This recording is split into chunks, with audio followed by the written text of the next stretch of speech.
Welcome to Championship Lanes here in Anderson, Indiana for the Indiana Queens match play portion. Scott Gilmore, PBA Hall of Famer Mike Albee in the broadcast booth. Chad Lester, our director producer, will be chiming in when necessary or when needed. But we welcome you to Savage Bowling TV's presentation, and we thank you for watching in what should be an exciting Indiana Queens Championship.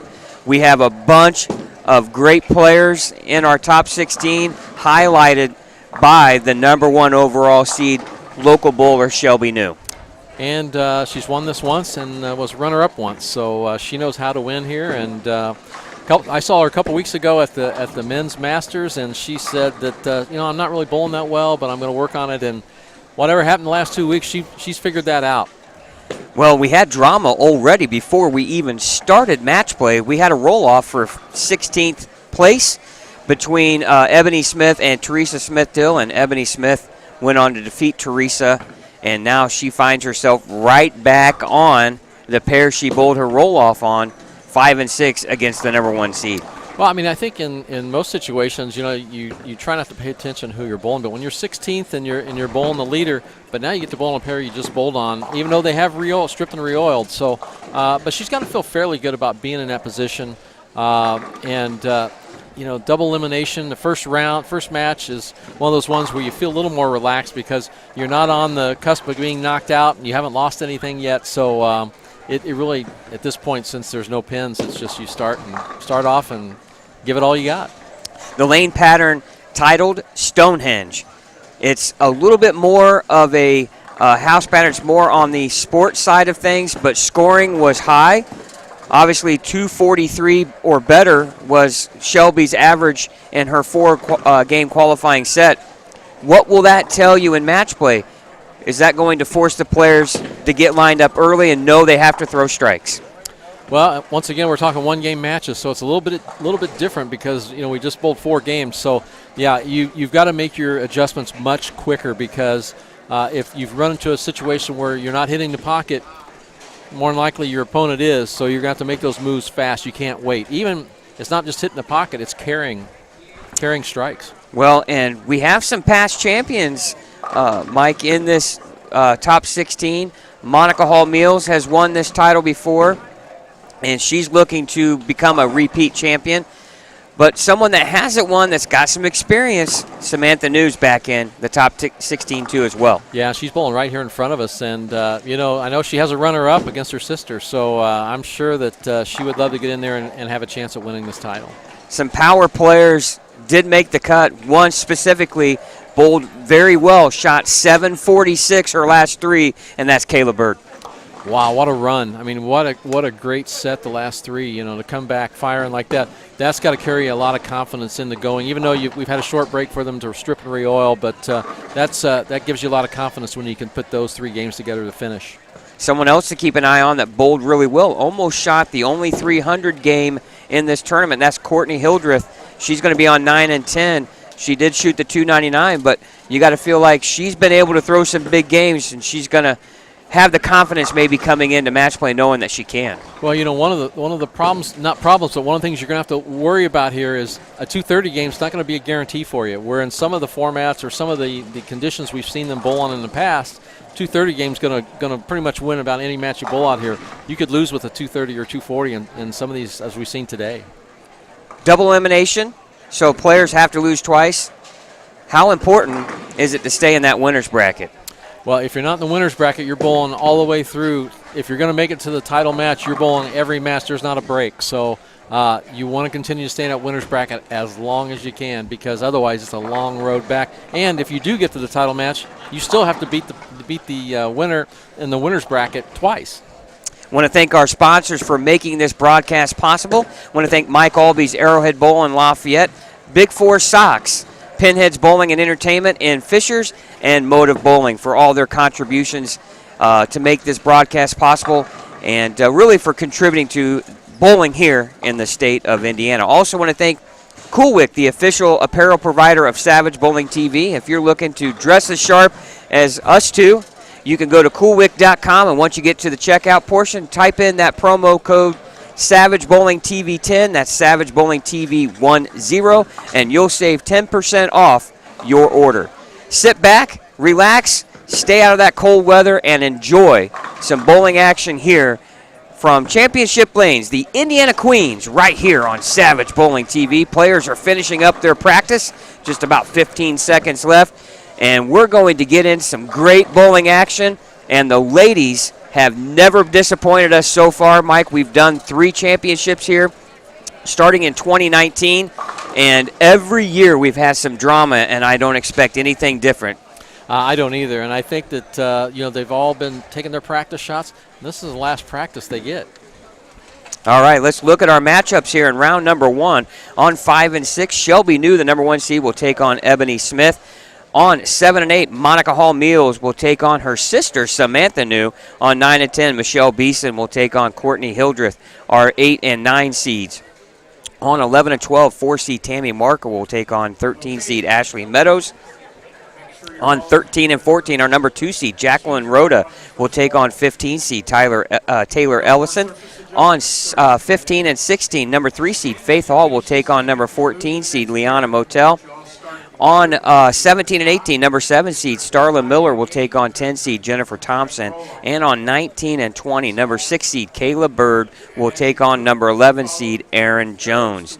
We'll try to give you as many updates as possible. We thank you again for watching here on Savage Bowling TV in what should be an absolute exciting match play portion here of the Indiana Queens. If you're joining us here on the broadcast, hang out with us here on the chat. Feel free to chime in, ask any questions you want. We appreciate you taking the time here on a Saturday afternoon and watching the best female bowlers in the state of Indiana. And what is the biggest championship for them they have to bowl here in the state? Yeah, it's been a great addition to the tournament schedule, I guess, and that's the Women's Queens. And we're going to see some great bowling today. We've already seen great bowling today. And you're watching right now the Shelby New Ebony Smith match here on 5 and 6, along with Monica Hall Meals and Samantha New on 7 and 8. We'll also bring you a little bit of the Courtney Hildreth and Michelle Beeson. Michelle, the wife of Jamie Beeson, who has won the Indiana Masters. So some good. Sounds like a first coming, if possible, there, right? Yeah, absolutely. And Michelle has yet to win, so that would be huge for husband and wife to have the Queens and Masters Championship in the household.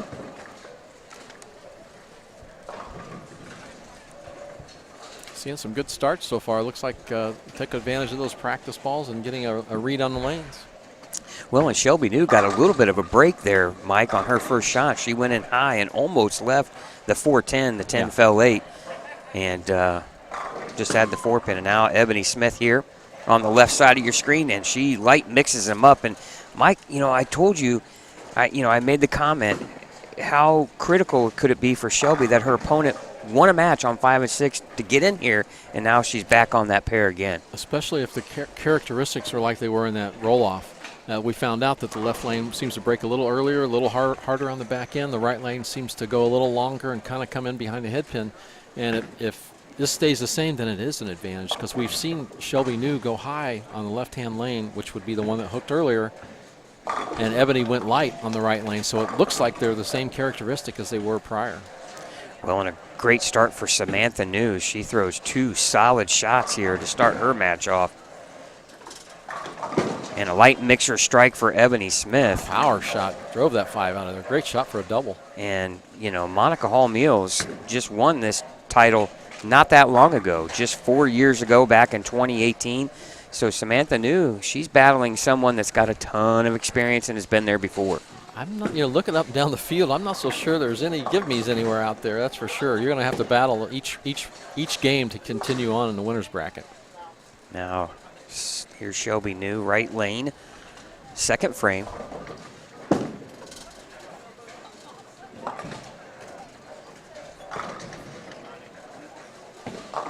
Oh, light mixer there. And that is her bread and butter shot right there. Well, those are not light mixer. Those suckers are just driving them right out. That 5-pin shooting out of there. She's got plenty of power on a shot. But she's trailing in the match already after 2. Down 10 early. She can tie the match back up here with a strike in the 3rd. Again, we got 3 pairs going here. 9 and 10 will be our title or our championship pair here in championship lanes. Ooh. Surprisingly, that ball went a little bit long, it did. which on the, like you were saying, was the lane that was hooking a little bit more than the right. She had quite a bit of speed on that one. The ball broke, pretty late, but the way the pins hit, I wouldn't have expected a 10 pin out of that. I thought that was going to be a nice one of those wall shot strikes. Important to make the spare here.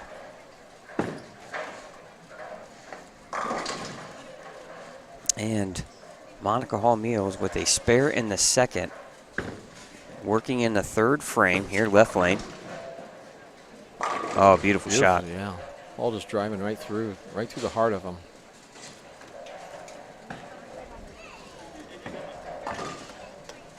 And even though Samantha New hasn't won this title yet, but being in that championship match, she still has almost the same experience that Monica Hall Meals has. Yeah, there was a lot of pressure on her when she lost to her sister. I mean, trying to come up there and knock off her younger sister, but she gave it a good run. She had a couple chances there. Well, and the really cool thing about it is Samantha and Shelby are very, very close.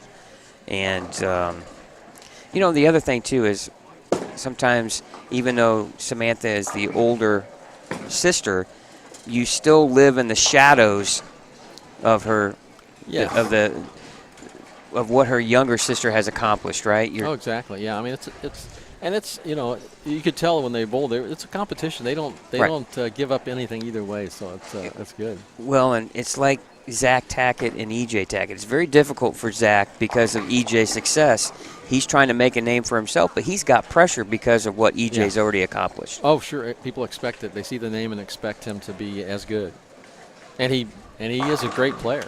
Wow, those are absolute 4 perfect shots there by Samantha. Her last ball in practice was a solid 9. She's got this pair lined up. Well, Ebony. Good run by Ebony there on the split.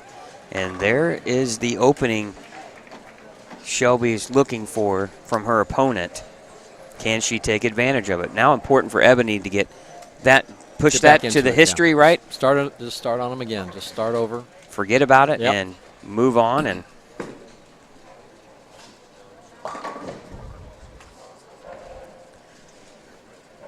first round of match play here at the Indiana Queens. 16 bowlers made the finals, and Monica Hall Meals with a beautiful shot there for a double. And I'm expecting, Mike, to be honest with you, a lot of 220, 230 games here.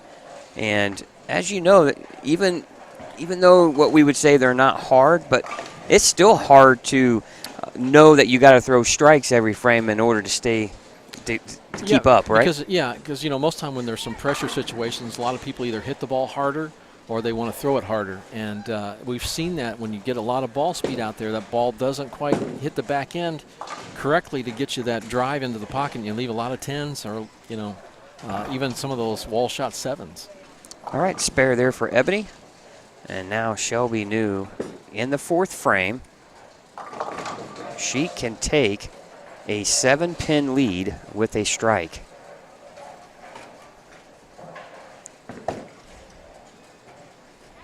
And Monaco there with a 10-pin in the 5th.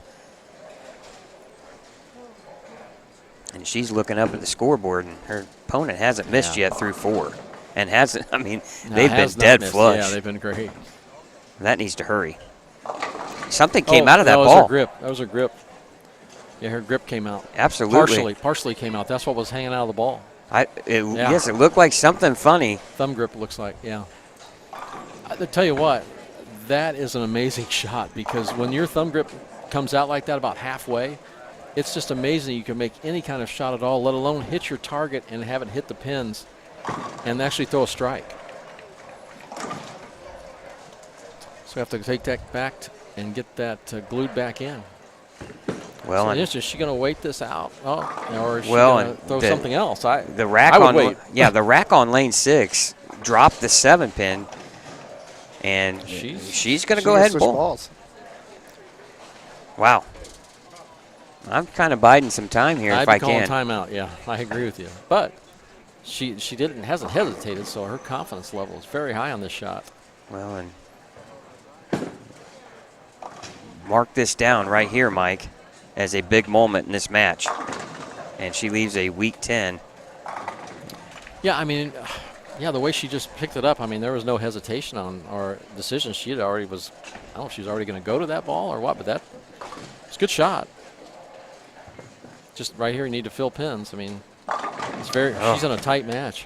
Samantha New with the strike, and the New sisters are making their claim here early, especially Samantha with 5 in a row to start her match. And not much you can do if you're Monica when your opponent is lined up and executing. You just got to keep trying to get yourself lined up and give yourself as much of an opportunity as you can.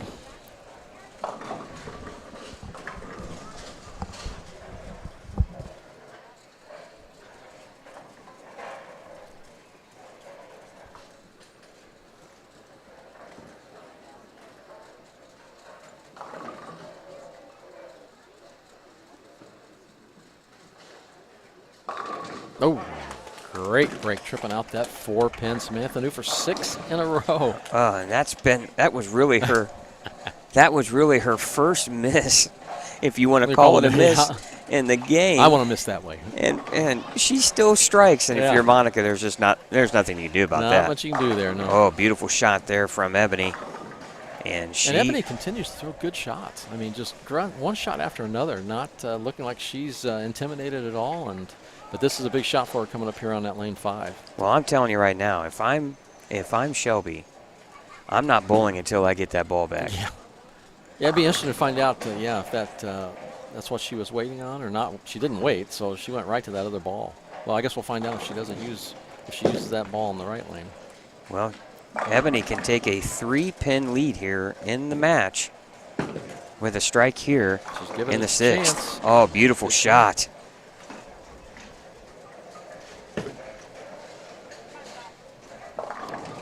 And I'm really stunned, Mike, that she's not just waiting for that ball to come back. I don't know what all they had to do to it.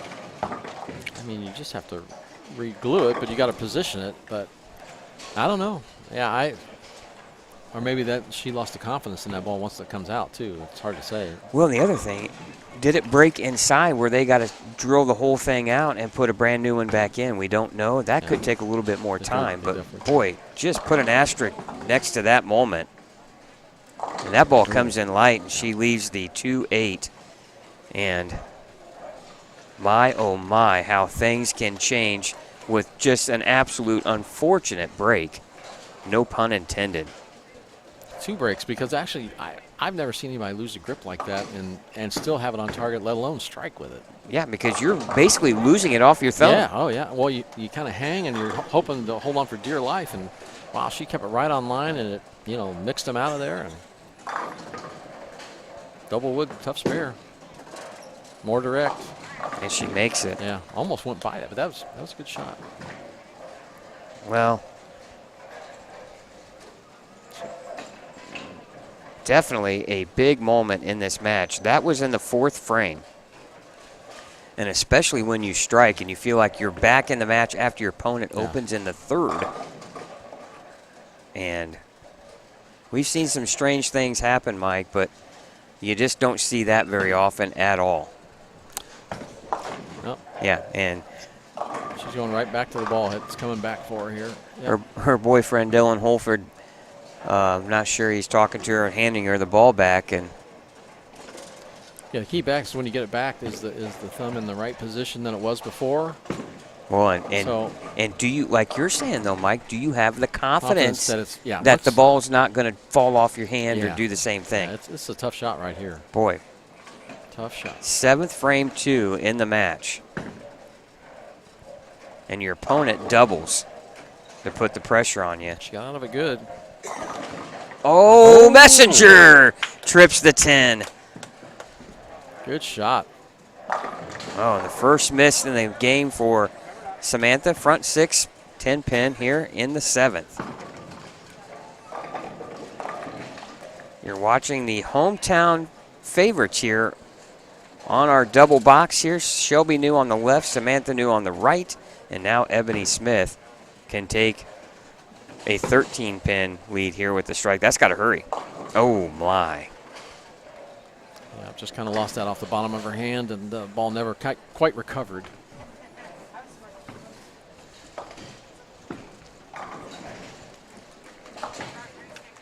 Good spare there from Samantha.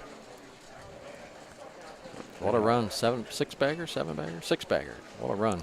And 46-pin lead here for Samantha. Not over yet. Plenty of, still 3 frames to go. A lot can happen. And a big spare conversion here for Ebony, and she doesn't get it. Leaves the 10. Open frame 7th.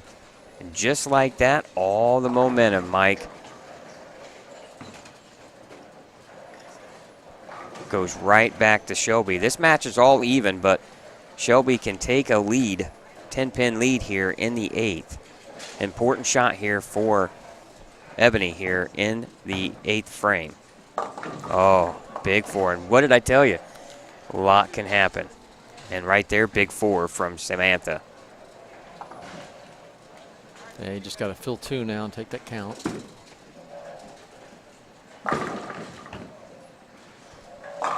Beautiful shot by Ebony there. Still a good crowd in here watching our top 16. Championship Lanes, the host once again here in Anderson. And a wonderful host they are. And smart there just to get to. Yep. Don't want to throw away anything. And the chances of you making that split are pretty slim, yeah, right? Pretty slim, yeah, exactly.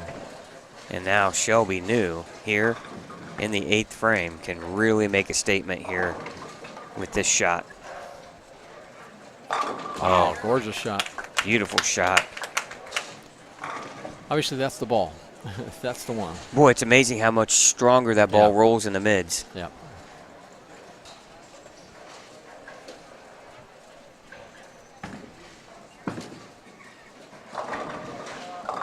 And Monica Hall coming in light. 2-4-5. And, you know, you're watching here 2 different matches, and you're watching Monica throwing something much shinier, much weaker, where Shelby is throwing something much more aggressive in the mids. And that one Beautiful mixes them shot. up. And that gives her a 20-pin lead.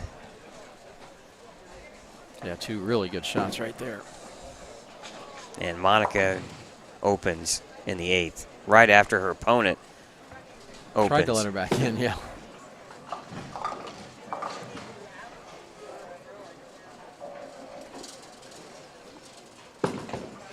Big shot here for Ebony. Comes in light. Oh, Good nice shot. shot, mixer. Yep. Good shot. Lets that ball do all the work. Drives the 5 right out of there. Still giving her an opportunity to win this match. She can tie. She's trailing, but she's Right. Trailing by 10. Can tie it up here with a strike in the 10th. Guys, we have a good one going over here on 9 and 10. I just switched to it. It's on the right box. 2 pins difference in this Yeah. match after 9. Going into the 10th frame. Oh, Michelle comes in light, leaving the 1-2-8. She was trailing by 2. Now that'll lose her some more count, potentially. Yeah. Maybe a ball change there, but yes, it was a ball change by Monica. That ball came in hard, Yeah. shredded the Saved rack. up, yeah, saved up some more energy and just kind of drove them out of there. Oh, and a light mixer there for Ebony. She ties the match up. That's going to Great force. shot. Whatever she does now, Mike, is going to force Shelby to match that in the 10th frame. How Great big shots. was that? Yeah, great shots.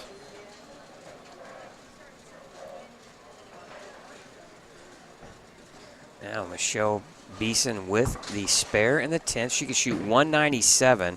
That would force her opponent to get the first one in the 10th. Oh, and she leaves the bucket, Mike, on pin count. Oh, yeah, just kind of lost that one a little bit to the right. Not breaking up early enough. Leaving just a bucket, but need to fill all 4 of these. You want to pick all 4 of these up. She can cover this and shoot 204. Really, now Shelby, all she needs is good pin count on the first ball. Now.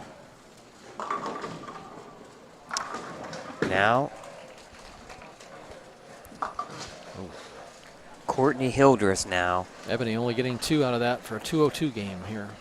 She needs, I believe, at least something 6 count or better and get a spare with a strike fill.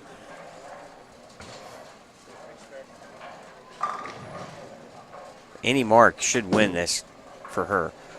Ball comes in light. Oh my goodness.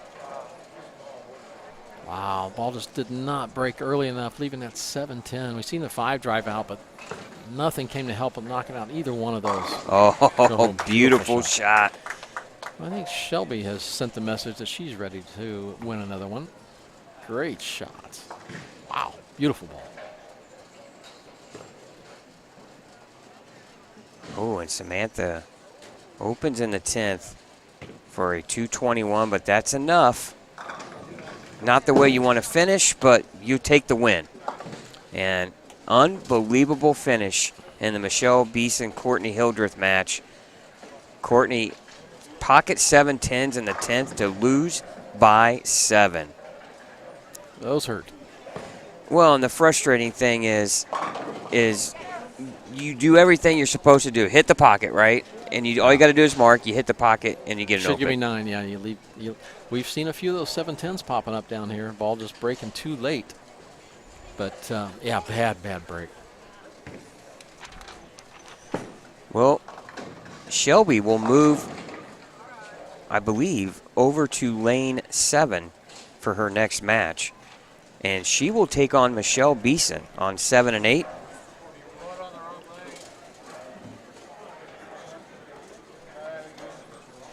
And the winner of these, obviously Samantha New will go over to her right and bowl on 9 and 10.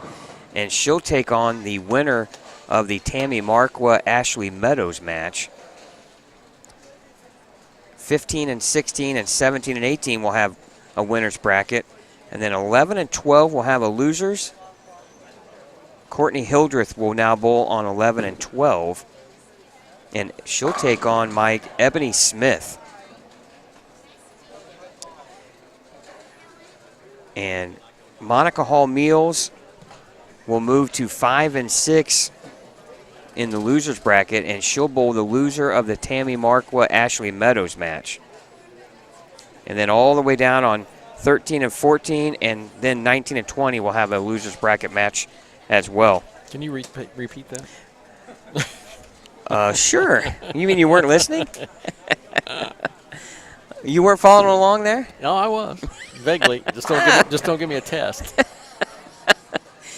Oh. And it's early. It is early. Wow. 237 though with Shelby. Shelby knew that.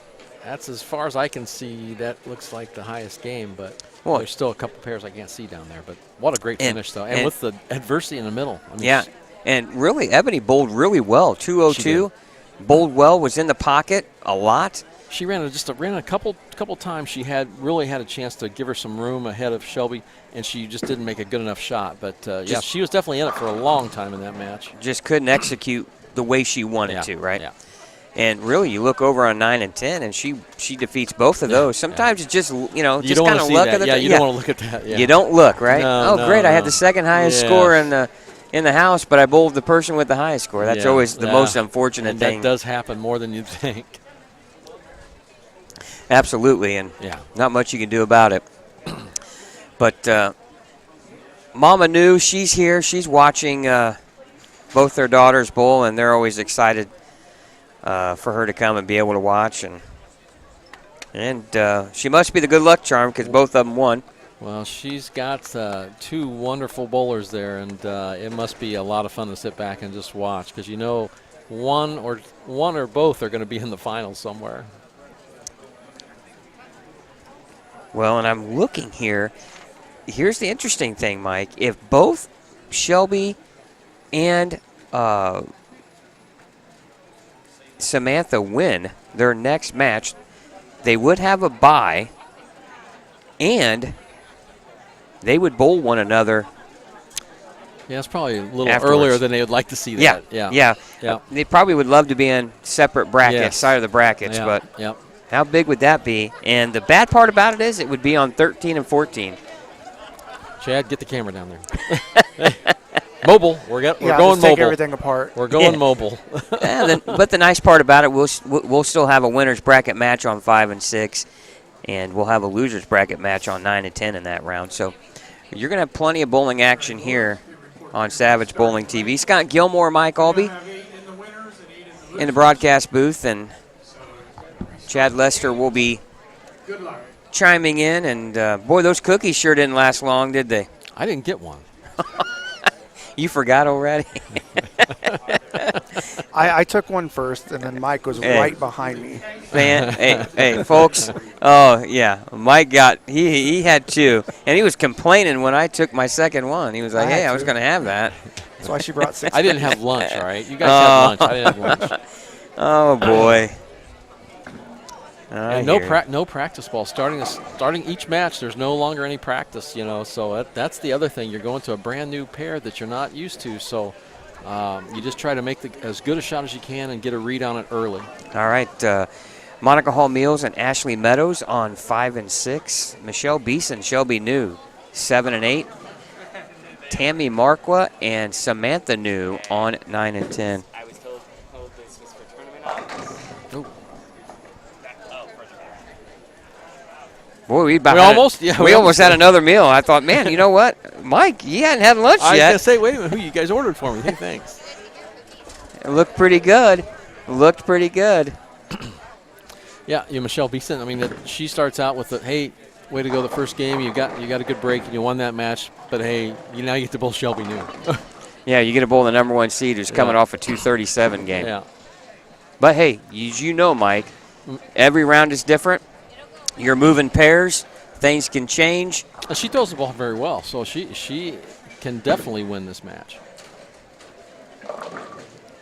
And we'll try to, I might sneak out of the broadcast booth here after this round and maybe try to talk to some of the winners who will get a bye and get their insight on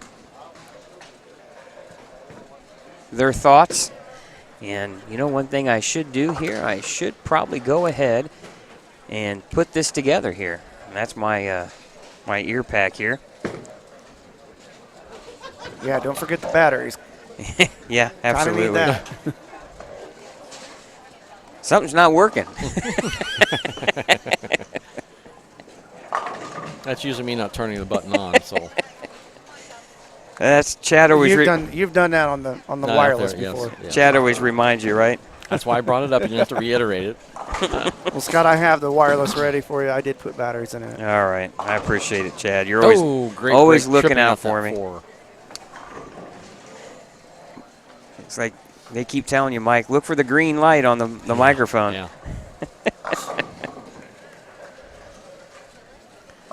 And Shelby New here with a spare. Ooh, that's got to hurt. Oh, good thing the lane's shorter on that side, Mike. Hey, all you got to do is touch them. Actually, I should say longer. Yeah. All you got to do is touch it. Right. I always appreciated the pins that had an extra coat of paint on them. Those do come in handy. See, you were so good, Ball's you never a had to little worry wider. about that. Oh, I've had a couple spares where you hit them and they actually still are standing when they jump over into the flat gutter. Those might be, you don't hit them, the wind hits it. That's why you throw it hard, right? Yeah. Yeah, exactly. I got that 13 or, maybe it's 13 and a half miles per hour I throw it. Coming back off the 10 pin, and no 10 pin on that shot by Shelby New. Beautiful shot.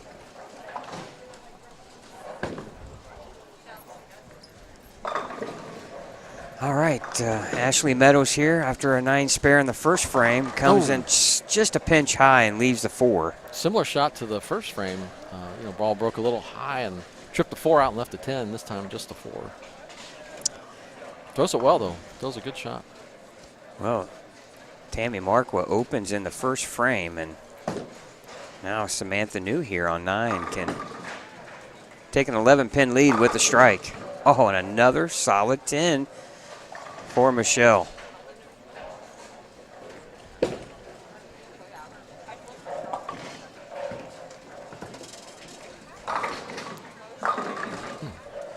And a 10-pin for Samantha.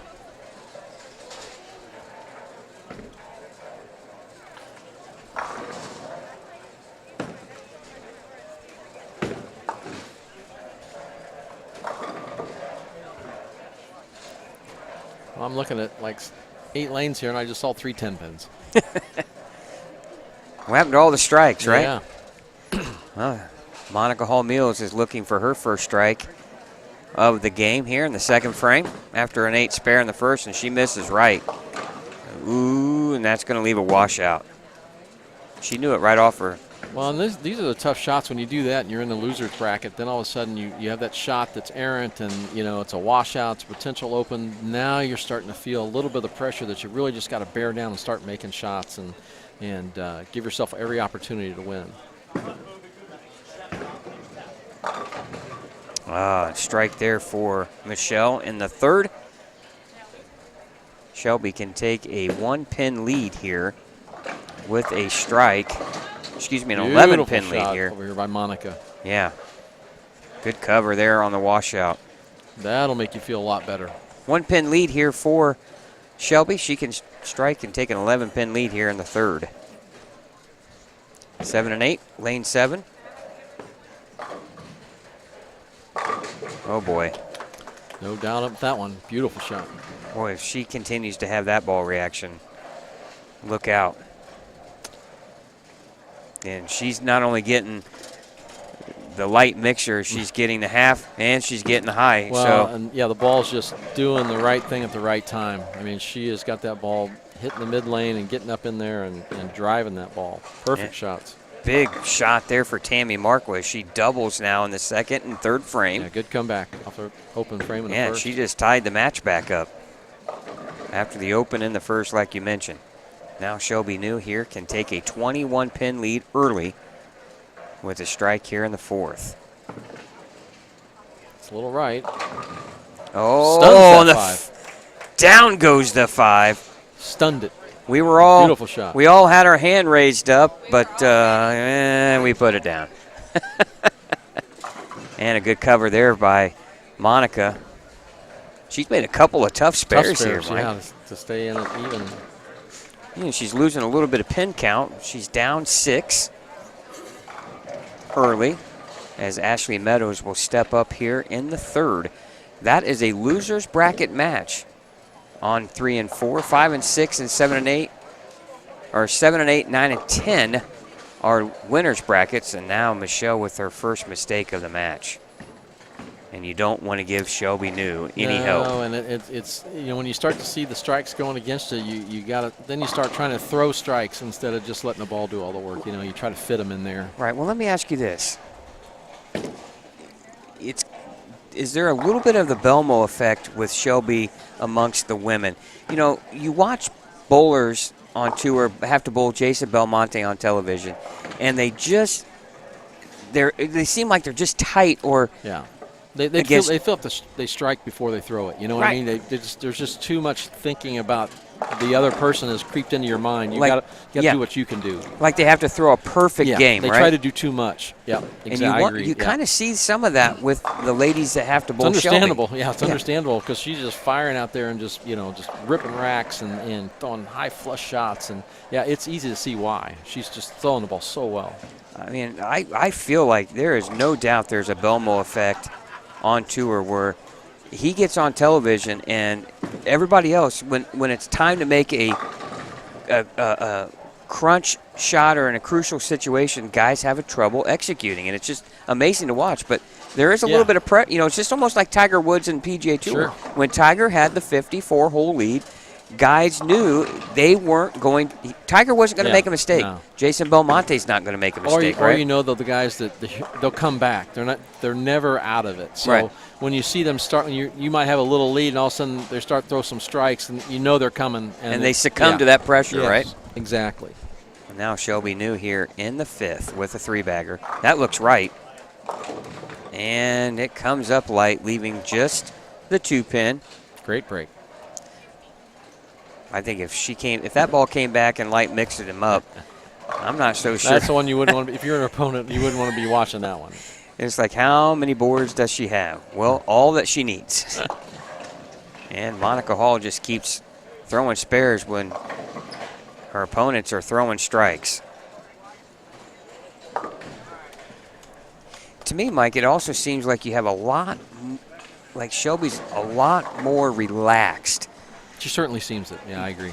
In the previous Very years, confident. even though she was the #1 seed, there was a bit of tension there, a little bit of stress, pressure on herself.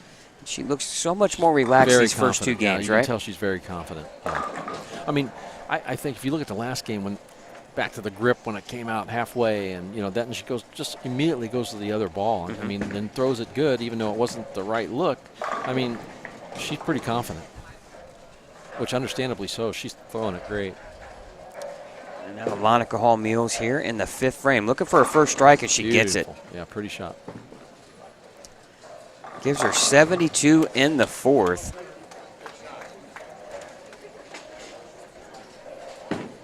And 27-pin lead right now for Ashley Meadows. She can make it 37 with the strike in the 5th.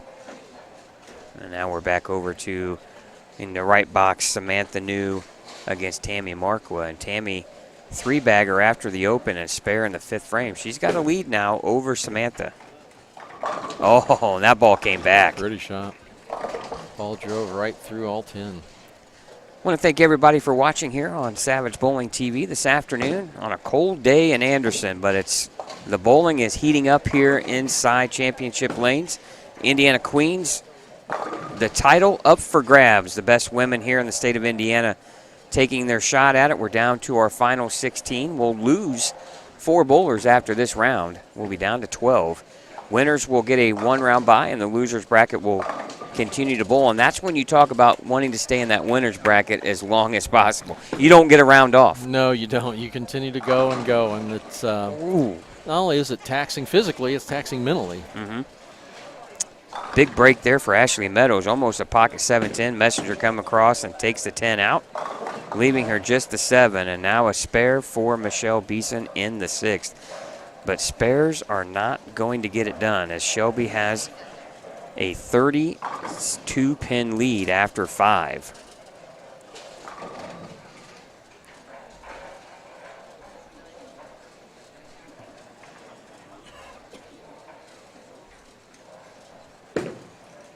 Oh, that's trouble. Oh, and Ashley Meadows misses the 7. And Monica Hall Mules, she jumps right out of her seat with a strike in the 6th or the 5th. Right. New life, yeah. Looking to cut into that deficit. With a strike working.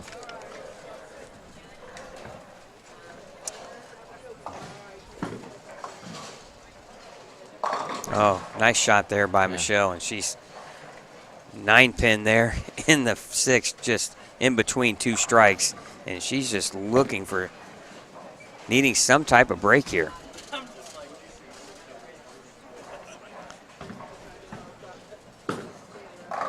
That needs to hurry, and it comes It in does. line. Oh, and it does. She lost faith in it there, Mike, and the ball still comes back. That's why you put a good touch on it. Yeah, it's good release. Like I said, maybe dropped a little bit at the bottom, but boy, she got it right on line on target and got that head pin to do some work for her for a double. Only a 14-pin match now here on lanes 5 and 6, and Monica can cut that to 4 with the strike here in the 7th. And all the pressure goes right back on Ashley Meadows. Yeah, this is a huge shot in the 7th for Monica. Can make it 3 in a row. Boy, and you're just at a point right now, Mike, where you if you're going to try to knock off Shelby, you got to shoot 240. Oh, beautiful shot. Wow. Nice and smooth, right out in front of her direct. Great shot by Monica for 3 in a row. She's in it.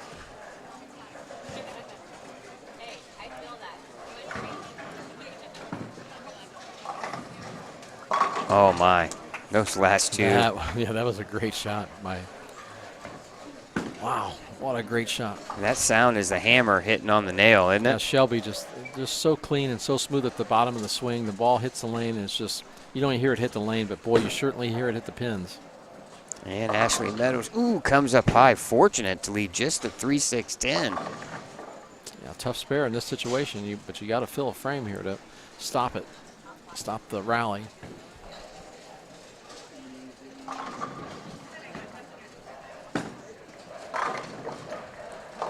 That ball comes in light for Michelle, leaving just the 2-pin.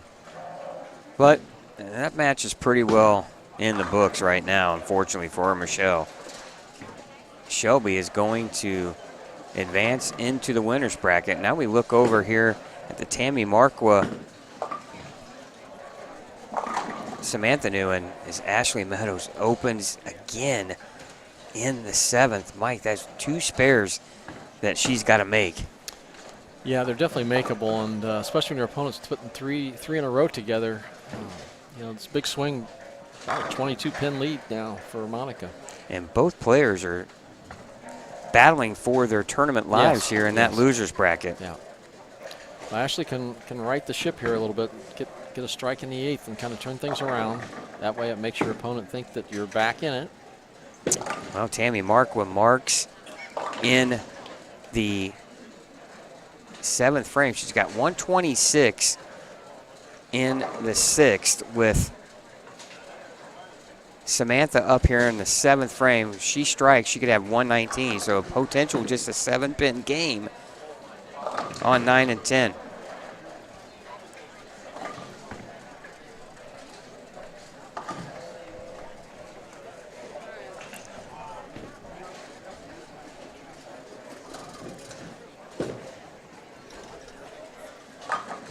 Ooh, off to your far left. Ashley just barely converting the spare in the 8th frame. It's a big spare. Big spare to keep her within 20. We're going to stick, even though it's the new sisters, they're both in the winner's bracket, and they're both, Shelby's on a roll.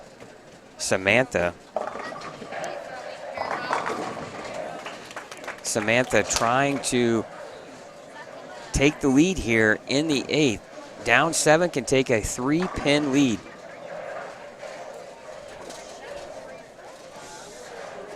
And out of your far left on the left box, you'll see Monica Hall Mills come into picture. She can pretty well take full control of this match with a strike here in the 8th. It's left a little bit. Flat 10. Flat 10.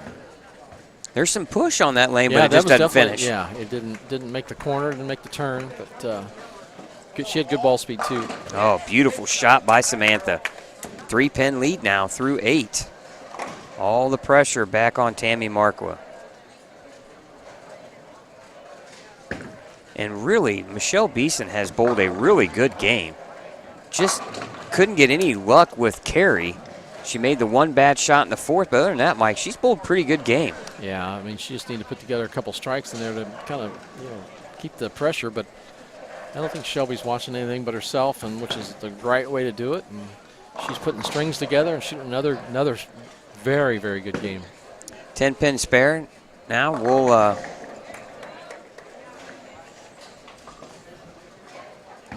Shelby's looking at a 269. Mike, if she takes it off the sheet here in the 10th frame. Oh, that was a surprise. Almost a pocket 810, leaving just the 8-pin. She's still going to be 258 with a spare. I think if you had an opportunity to just say, give me that game, 258, I would take that the rest of the way. Yeah, 17-pin game here in the loser's bracket on 5 and 6.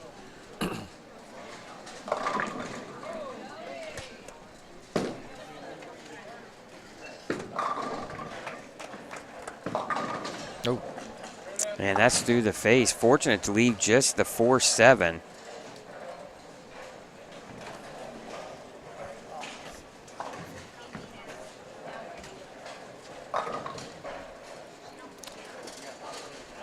Still shooting in the 2-0s with a spare for Monica.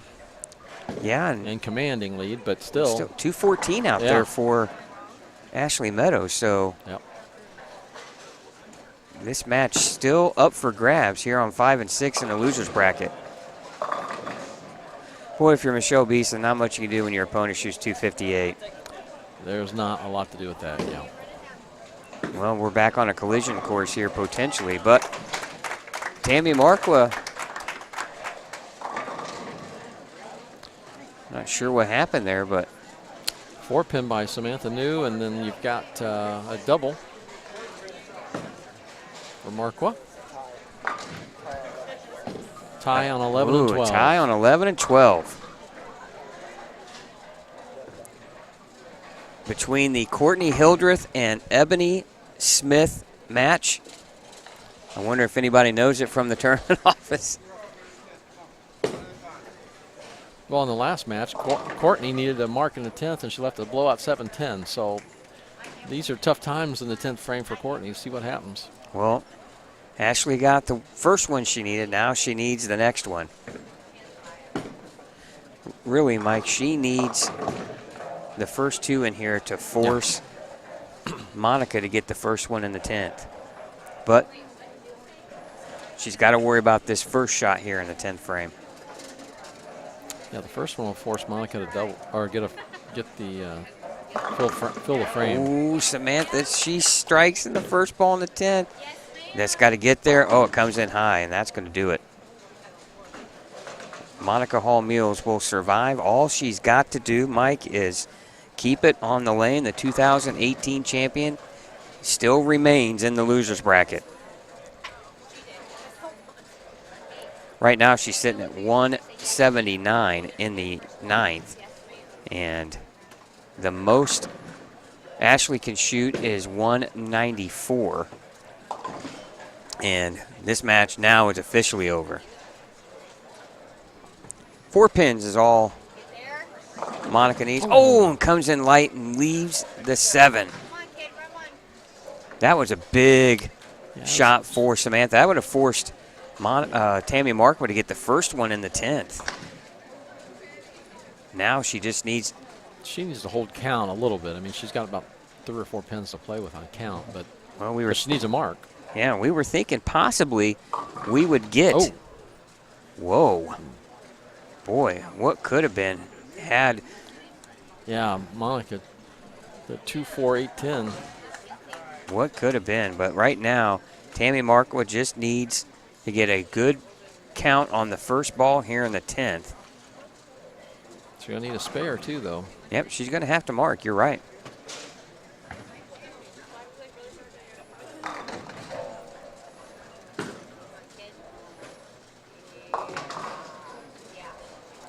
.194 for Monica.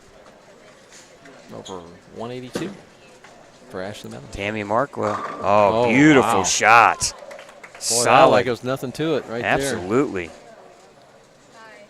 And she will defeat Samantha New. So that sisters match is going to have to wait a little bit. Yeah, it's going to have to wait until the finals. Which is kind of the way it happened the last time. Yeah, well, unless Shelby runs into some trouble. Right. We're pre-thinking here. Now, Samantha New will go right over to, I believe,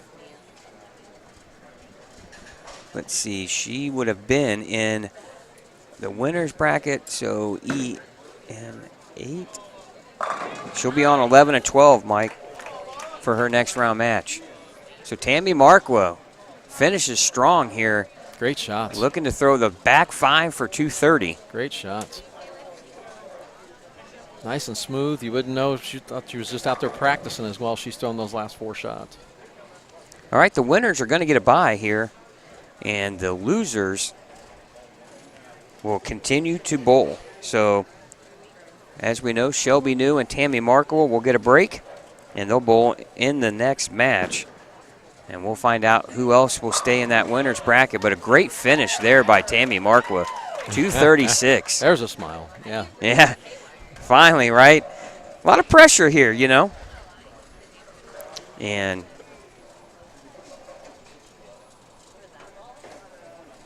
I'm going to take a little walk here, Mike, and we'll try to get some words in with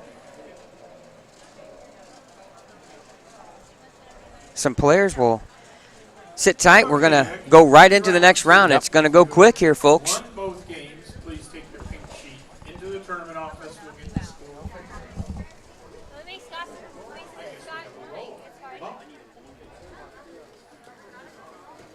You're my hero. Can you teach me how to throw the ball? I don't know how. Brandon says I have to do some work to make it to there.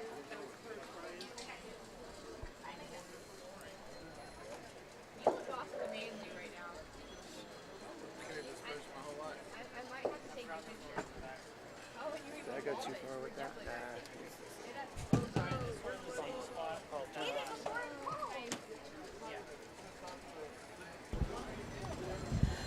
All right, guys, I'm going to take a walk here and probably bug a few ladies here. We can find out who is, we do know Tammy Marqua and Shelby New are in the winner's bracket and have a bye, and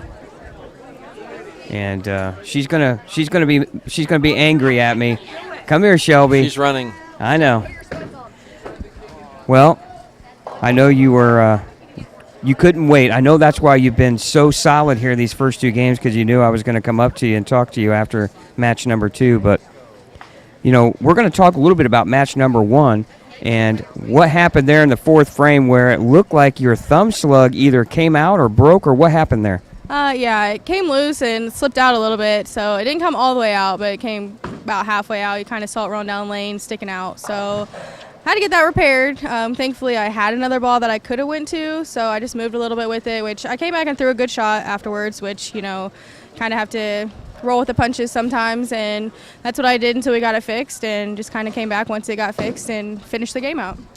Well, talk a little bit about, boy, you've been so lined up. You came back in the second match and shoot a 258 game. Boy, it seems like both those first two pairs you were on played very similar. Yeah, I didn't really have to move much. I'm throwing a different ball than I did during qualifying, one that kind of finishes a little stronger, I guess you could say. So luckily, you know, I didn't have to move much pair to pair, but definitely didn't have to move at all, you know, lineup-wise, so that's kind of working in my favor right now.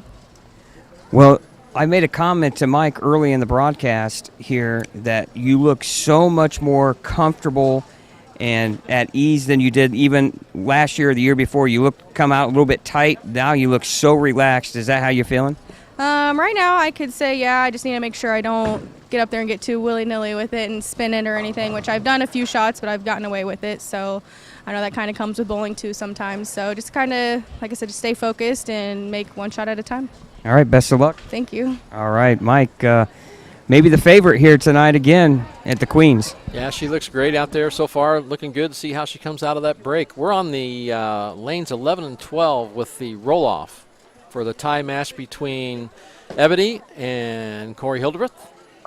And we both had marks in the first frame by both, but Ebony comes back now with a washout, getting only 2.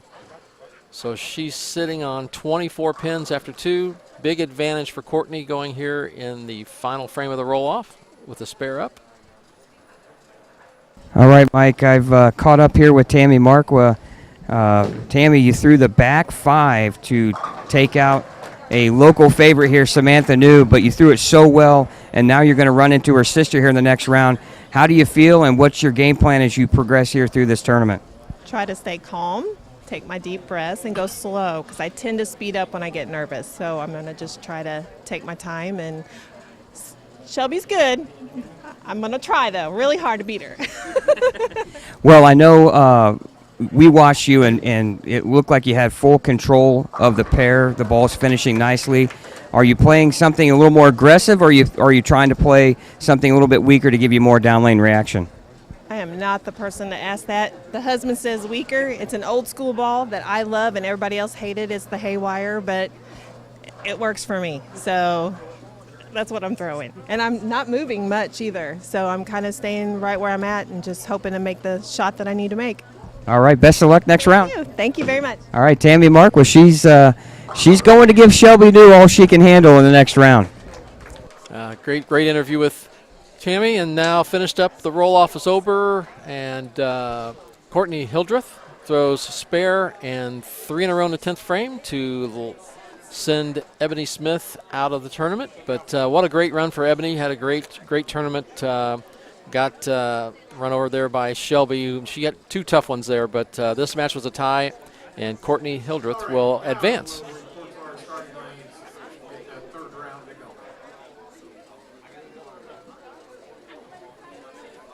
Now we're on to the next round. No practice, of course. Right. First frame when you throw it, you're counting score.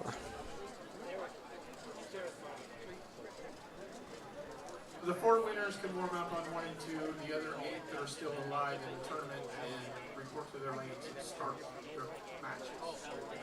And after this match, we're going to be down to half the field. 8 left. 4 in the winner's bracket, 4 in the loser's bracket after this match.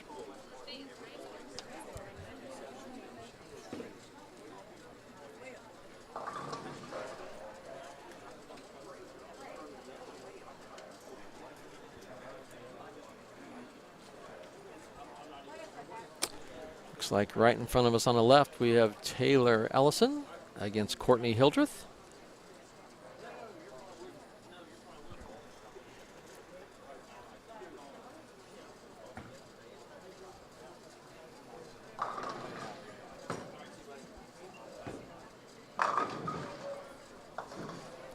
Good shot by Taylor.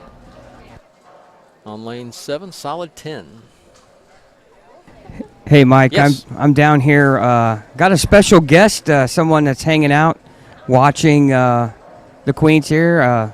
Our single state champion from just this past weekend, Kylie Trexler. And Kylie, I made a comment to you. Are you ready to take your shot at this next year? Oh, most definitely. I'm so excited. How are you still celebrating that big win last weekend? Yeah, we had league this morning, so we kind of celebrated there, just coming out and watching bowling just like every other weekend. I see you're hanging out with someone. I'm not so sure about this, but Caden Russell here right next to you. And Caden, you struggled a little bit this year. I know you were disappointed. You had state finals aspirations, and but you got a senior year next year and bowled in the PTQ at the U.S. Open. How did that go? I did a lot of striking, but my spare shooting, it wasn't very well. But it's something I can improve on next time I do it. I know you're going to be very determined. How inspirational was it for Kylie, for you to watch Kylie win a state championship, and now knowing that you would like to do the same next year? I'm pretty proud of her. And yeah, hopefully I can do it next year as well, and maybe she can do it again. Absolutely. One of the top 2 here in the state of Indiana when it comes to high school bowling, Kylie Trexler and Caden Russell. Hey, Scott, will we see either one of the 2 or both of them at the All-State? Well, I don't know. Let me ask. February 26th, Savage Bowling TV is going to be at the All-State tournament in Kokomo. Are you guys going to be there? I'll be there. He has youth state, so. Yeah, I have youth state that weekend, so I'm not going to be there. All right, we're gonna get half there, Mike. Well, Kylie will do a great job, I know, and I'm sure Caden will do just as well at where he's going to be in the youth state as well. So we look forward to that. Yeah, you could tell they love the microphones when you come down here, right?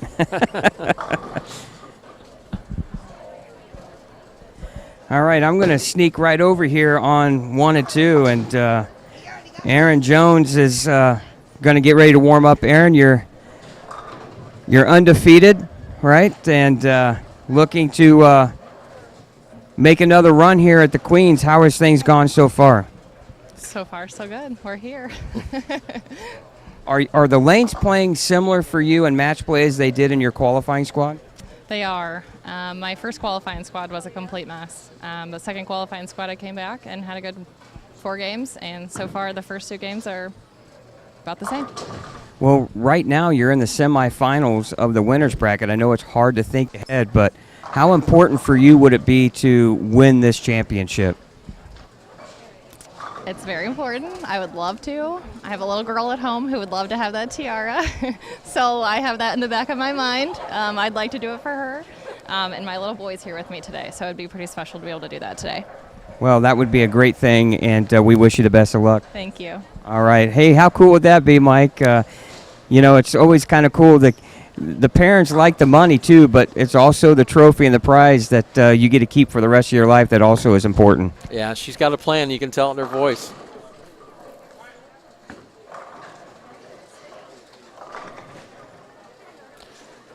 Well, the match right in front of us looks like Taylor Ellison just breaks down the 4 and leaves only the 9. She's a spare strike with the 9-pin left to pick up. Courtney Hildreth has a open in the first frame, single pin miss, and then a spare in the second. So fairly tight match early here still.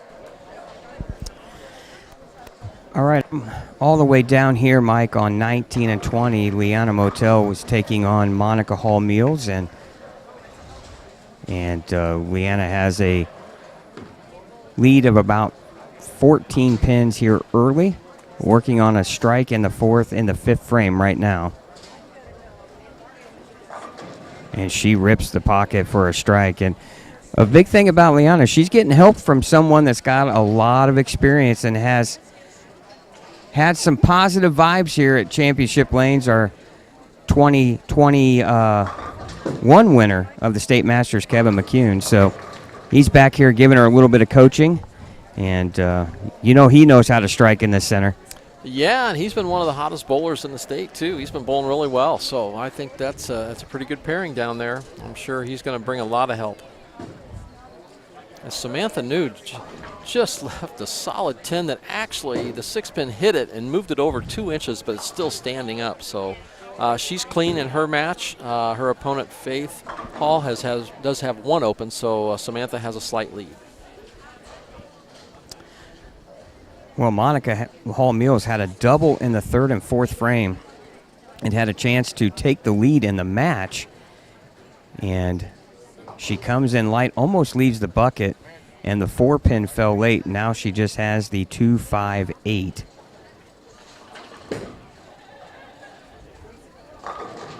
And this is a loser's bracket match. Obviously, everybody bowling right now in the loser's bracket. And we'll drop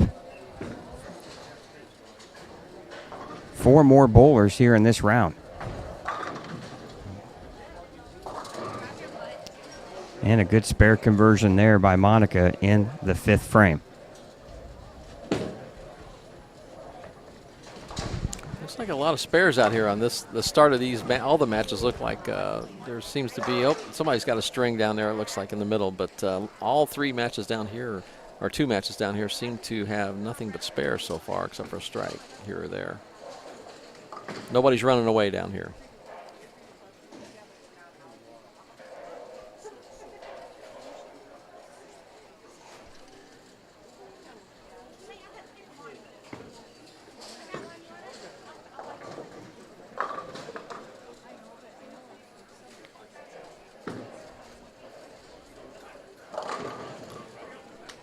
Nice shot by Taylor Ellison. She's got her strike up.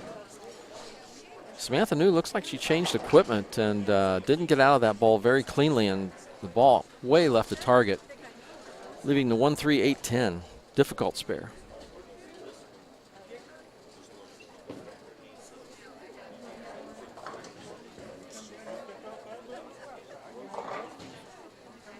Getting just the 1-3, leaving the 8 and the 10, 6-2 in the 3rd frame for Samantha New. Still close match.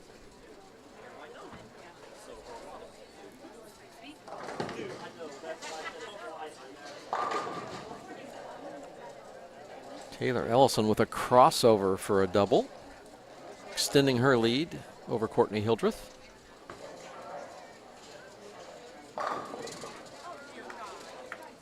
Faith Hall with a strike, making it a double to take a lead over Samantha New. Early, though, only in the 4th frame.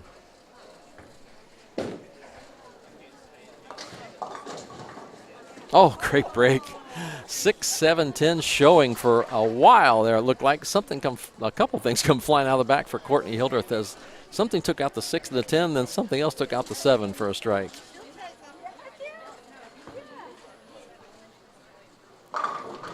Beautiful shot by Faith Hall. 3 in a row. Extending her lead over Samantha New.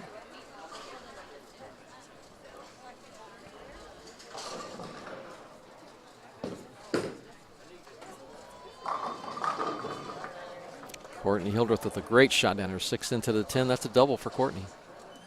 So staying close to Taylor Ellison.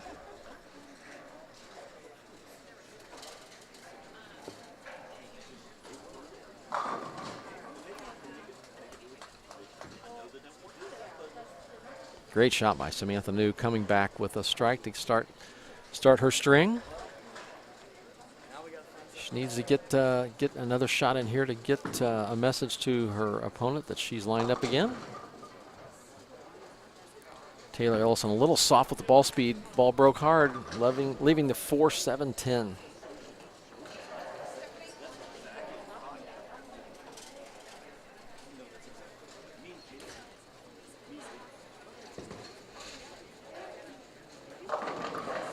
Oh, what a great shot by Samantha New. Rips a rack, but leaves the 7. Great shot.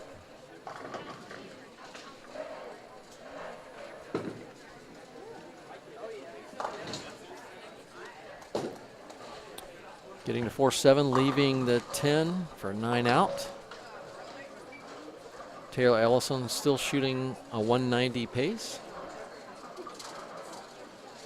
as well as Courtney Hildreth is shooting in a 190 pace, so very tight match. Spare by Samantha New. She's trailing, looks like about 25 pins at this point after 5 frames. Faith Hall on 3 in a row, looking for 4 on this shot.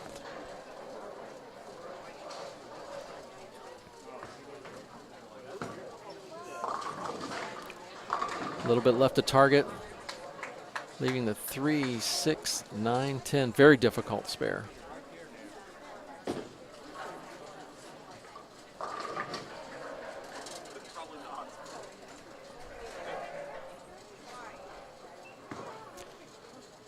Courtney Hildreth can take the lead on this shot.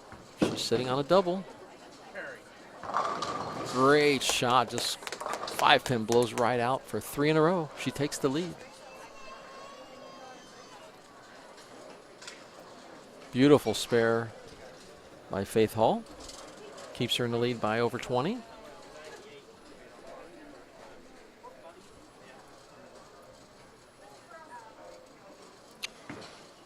Courtney Hildreth, lane 7 for 4 in a row.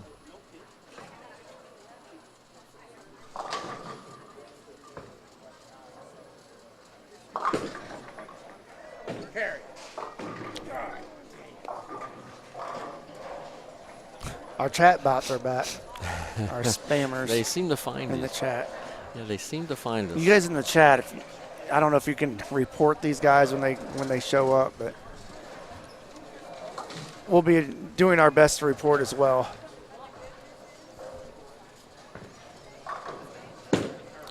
Faith Hall covers the 3-pin. Courtney Hildreth leaving the 4-7-10, getting just the 4 and a 7. Opens in the 10th, or I'm sorry, opens in the 8th. She has 152 up in the 8th. Now Taylor Ellison with a strike working the 7th can take a lead.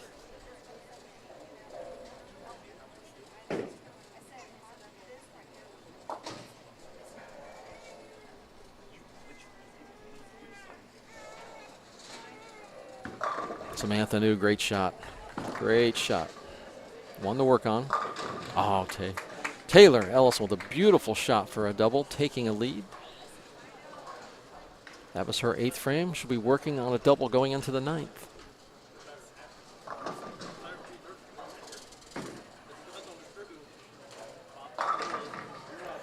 Four frames to go for Samantha New. She could certainly use a strike here for a double to get her closer to Faith Hall.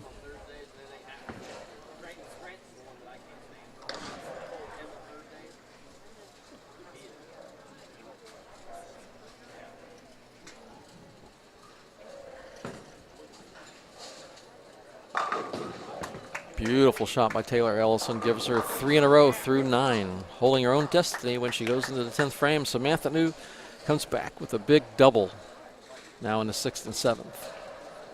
Cuts into the deficit that she has. Faith Hall up now in the 8th frame.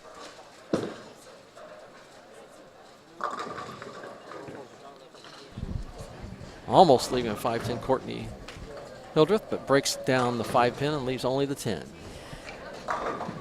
Well, Mike, I'm back down here on 19 and 20, and Leanna Motel has taken full control of this game.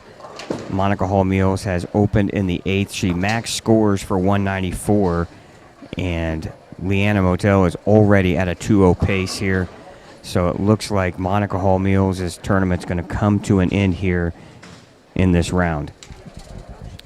Big 10-pin miss down here by Faith Hall, giving Samantha New even closer to her. So it's a real tight match now. Looks about almost dead even.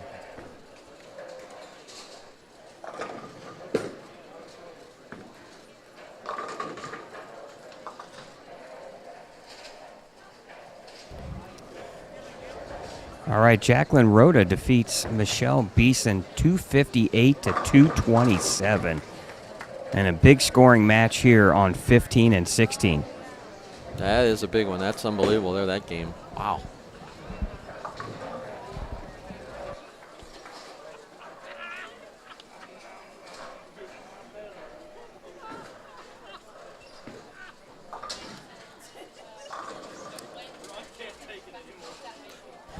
Well, and Michelle Beeson's tournament's come to an end, Mike, and she was looking for, as we talked about earlier, to be the first husband and wife to both have a Queens and a Masters title in the same household, so that would have been pretty cool. Unfortunately for her, bad luck. She ran into a 258 against Shelby New, and right after that runs into a 258 here in the losers bracket, so an unfortunate set of circumstances there for Michelle Beeson.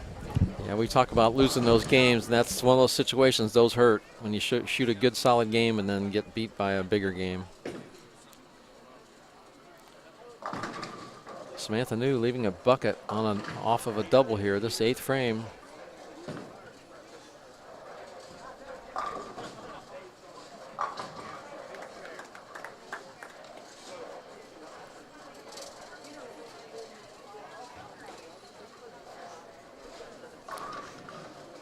And Taylor Ellison down here leaving the washout, the 1-2-4-10, but she's got enough to win this match, and that would end Courtney Hildreth's tournament. And Courtney, remember, had a 299 earlier today in qualifying. Great spare by Taylor Ellison.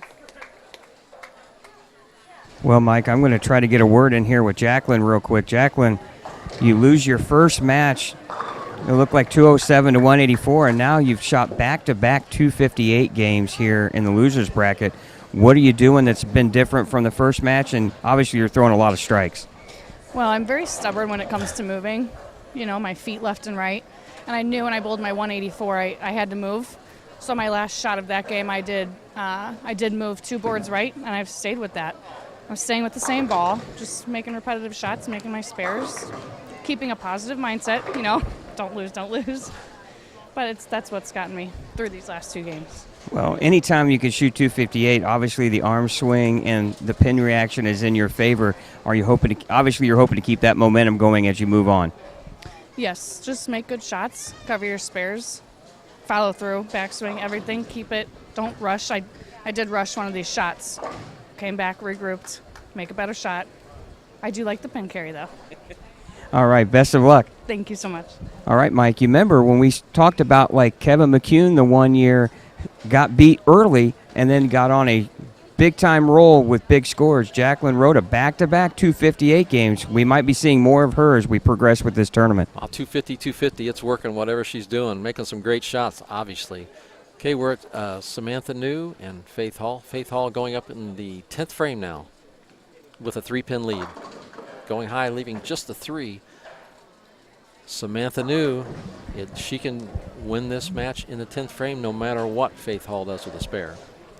Hey, I'm going to try to sneak in here with Leanna, who won her last match over Monica Hall Mills 245 to 192, and you lost in the second round, but now you find yourself advancing in here to the losers bracket. Looks like you're getting help from someone that knows how to strike in here. Yep, Kevin's always with me. He wouldn't have came this week, and I don't know if I would have came. Just not comfortable. It's like my own personal ball rep, honestly. You're finding some, obviously, success here with that 240 game. What's been your game plan that's led to some of this high scoring? I just got to tell myself to keep it right. Last game when I lost, I was not getting the ball right, and that's just what did it for me. Wasn't able to carry. I made most of my spares that game, but I just couldn't get it right, couldn't strike. Well, just last year, this guy lost early in the Masters and was able to make a deep run through this loser. Are you trying to do the same thing? I lost the same round he did, so we could hope. All right, best of luck. Thank you. All right, Leanna trying to make a little run here just like her boyfriend Kevin has done here in the past. Faith Hall ends up with a 190. Samantha New up with a strike in the 9th. Needs a first one and a 10th to win the match.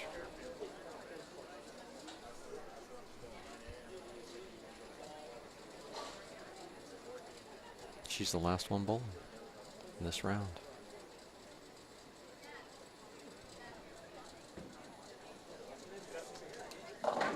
Great shot, getting the wall shot. 4-5-7 off the wall for a double. Now just needs to keep it on the lane to continue on. And Mike, she took her time. She did, and she's the last one out there bowling, so it's even more difficult when you've got all the distractions around you. But what a great shot. Beautiful job. Yeah, because all of a sudden it got silent. Dead quiet, yeah.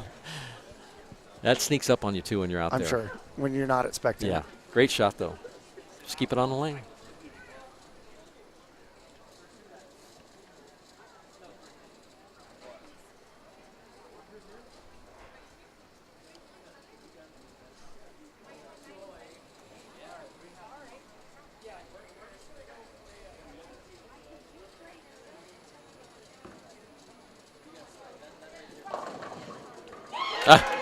Gets it off the wall for a strike. Only needed a couple of pins, if any, at all there. That was a great shot. Gets the double. She's shooting 2-0, but has the match in hand and wins that. Faith Hall's tournament ends here in this round. Samantha New advances. Hey, I'm going to sneak in here and talk to Amy real quick. Don't worry. So let me ask you, I've been told that you're the good luck charm. I already know right away why you're the good luck charm, because you're wearing Cubs gear, so you can't be wrong there. But how nerve-wracking is it for you to sit back and watch your daughters bowl? See the gray hair? It's really nerve-wracking, but I love it. I love to support them, win or lose. I'm just super proud of how well they both do and their attitudes, and I'm just blessed. Well, it's also kind of fun because your daughters are pretty darn good, and they seem to make a deep run in this tournament every year. Yeah, they've held their own. It's exciting to see them both bowl, but bowling each other, I just can't root for one. You know, I pretty much just sit and cry through it. But win or lose, I can't be more proud. And the effort and time they put into it, it's amazing. They amaze me every day. Well, you just watched a clutch performance from your daughter, Samantha. And it looks like both of them have a pretty good line here to the pocket. Maybe we'll see a repeat performance here of a couple years ago. That would be cool, you know, to see it twice, let alone just seeing it once. But like I said, either way, wherever they finish, they're champions in my heart. All right. Well, we appreciate you taking the time, and we just wanted to make sure we got a few words in from the good luck charm. Oh, thanks. I appreciate it. All right. Amy, they're the mom of both Samantha and Shelby. She's watching nervously as both her daughters perform extremely well here once again. Yeah, that's it's fun. Got to be watching the new girls out there because they certainly have worked very hard at their games and very solid bowlers. And yeah, I'm sure it's nerve-wracking, but boy, it's got to be fun watching your kids do well.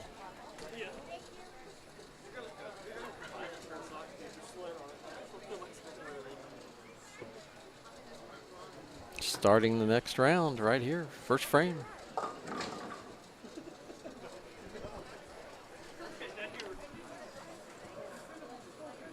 Liana Motel loses that one off the bottom of her hand, and ball just doesn't hook early enough, leaving the washout. First frame. All right, back here in the broadcast booth with you, and I always love being able to talk to the players, and I thought, you know, it has to be pretty cool to get the perspective of the mother of both Samantha and Shelby, and appreciate Amy taking some time out there with me. And, you know, as you probably know, it's very nerve-wracking for the parents because you have no control. You're just watching, and but, boy, both her daughters are performing at a very high level. Yeah, and that match with Samantha, the last one, I hit that first one, that she fought hard to get back. And she picked up, the strikes are one thing, but she picked up the bucket right between two doubles that kept her in the match and only down 2 pins going into the 10th. So, but hey, when you gotta throw a strike to keep yourself from getting knocked out of the tournament, those are tough, and that she made a great shot. Well, we have a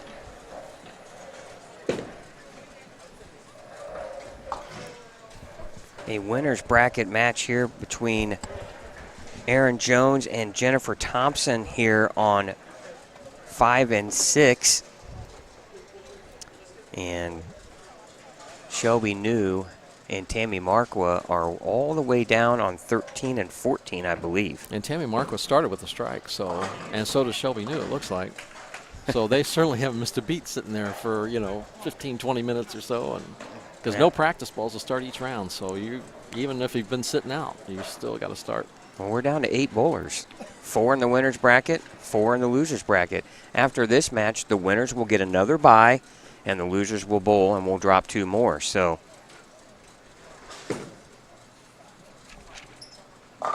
here's our first look at Erin Jones on lane 6, leaving the flat 10.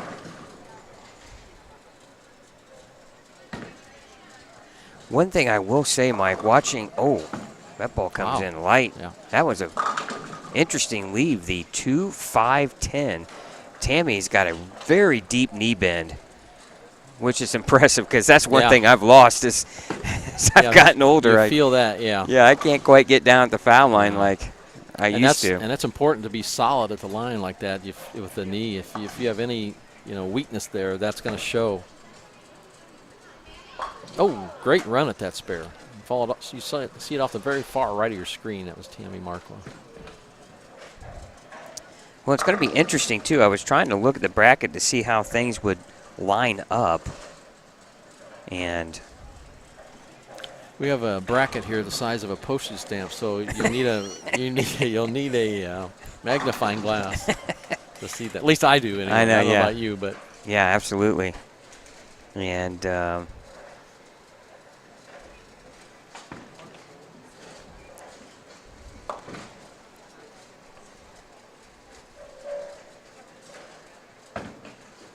again, we want to thank everyone for watching here on Savage Bowling TV. The Indiana Queens from Championship Lanes here in Anderson, Indiana. Scott Gilmore, Mike Albee, Chad Lester here in our booth. And Chad he's really multitasking, doing some commentating with you and directing and producing and eating cookies. Eating chocolate chip cookies. No cookies, but kicking chat bots out of the yes, we have had a reoccurrence of that.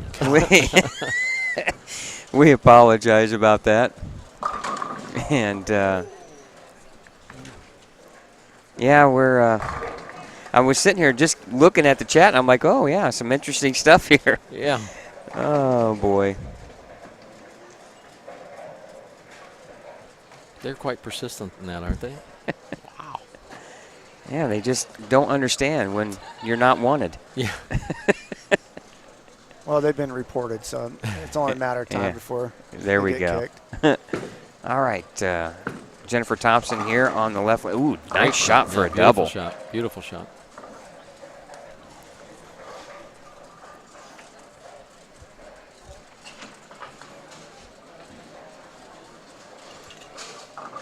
Boy, we're getting down really. Half the field has been eliminated, and it's getting to where things are going to start getting really tense. We're getting to the final stages. 258 back-to-back games, though. Wow, what a run. That's amazing. Oh, great shot there by Erin Jones. She knew it. That was a great shot. They're even up in that match. Spare double for both. And a 3-bagger there for Taylor Ellison. And yeah, and I'm telling you, Samantha New's going to have her hands full with. Yeah, there's a few players here that are lined up very well.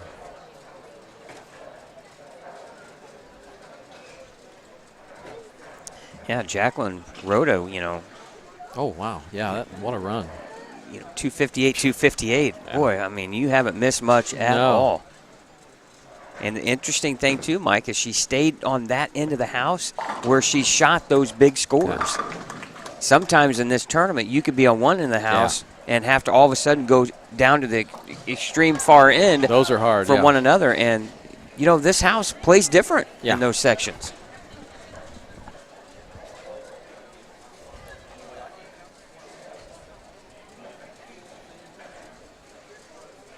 We got some strikes in this round, though.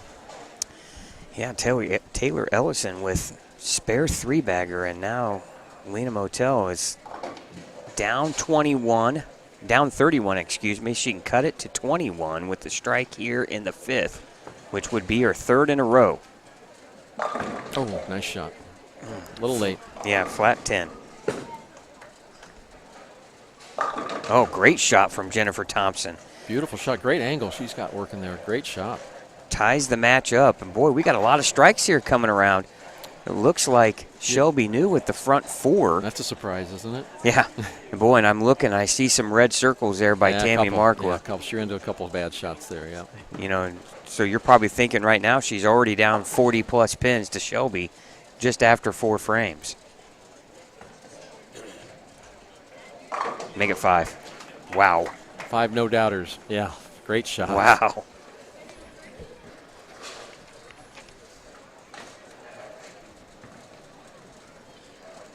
Well, the final match of the winner's bracket will be on 11 and 12. So we'll make sure that we turn our cameras for that so you can catch it. And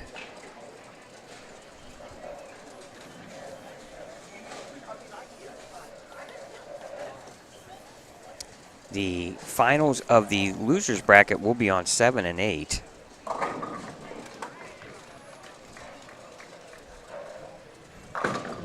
And now Jennifer Thompson with, oh man, made it the hard way. Right? She'll take that. Yeah, I would take that for sure. Yeah, I'll take it, move on. Did you ever have a particular leave that wasn't super difficult, that just seemed to be like an Achilles heel of yours that you couldn't quite pick up on a regular basis? Did you ever have anything like that? I mean, it's funny, you go through segments in your career, but in the 7-pin, at my early part of my career was like I lost the title in Paris, France by missing 2 of them, and the year before that I missed 2 of them to lose my match to go to the title match for the U.S. Open. So that was kind of one of the early ones where you kind of get in a block, and then I mean the last probably 12 years of my career, I probably didn't miss a 1 on TV, but that was one. Baby splits were always hard for me. It seemed like I always either flattened it too much and flagged the 2-pin, or I caught too much of it and chopped the 2 straight back. Yeah, it's just the 2-7 is my nemesis. Yeah, that's a tough one. I always seemed I either just miss the 2-pin or I take the 2-pin square back and I miss the 7. I watch people shoot at the 2-7 or 3-10 and they just make it religiously, and it's just unbelievable how I just cannot make that on a. I mean, I started out in my career trying to just move off my strike position and just change my hand position to keep my thumb down, just kind of delay the hook and get it more straight. At the end of my career, I was throwing bullets from the right side with a plastic ball, just trying to fade it into it. Bullets, 15 miles an hour. Oh, and another strike. And if you watch the frame before, she got the late messenger on the 10. And great shots. Far from over right now, though. Jennifer Thompson still can shoot 268. But that, you can see, Jennifer, I mean, you trip the 4, you get a scout 10. Tells me you're throwing it really cleanly, but you've got a pretty good entry angle, too, into the pocket to be able to carry those different shots. And now Jennifer Thompson will step up, trailing in the match here as Erin Jones starts out with spare 5-bagger. Excuse me, Erin Jones, yeah. I mean, she's got a great entry angle for sure. And Taylor Ellison is doing the same thing to Liana Motel. Oh, my, what a terrible break for Jennifer Thompson. Stone 8. That's a perfect entry in the angle and not being able to carry the solid 8. Wow. And you see the 9-pin on the high flush hits sometimes, but, boy, you just don't see the Stone 8 very often for a right-hander. Yeah, with the way the equipment's changed over the years, you didn't hardly see before, if you're a right-hander, the 9s, or the lefties, the 8s. You'd see the 8s or 9s the other way. Now it's the other way around. You see the 9s and the 8s. because the ball drives so hard in the back.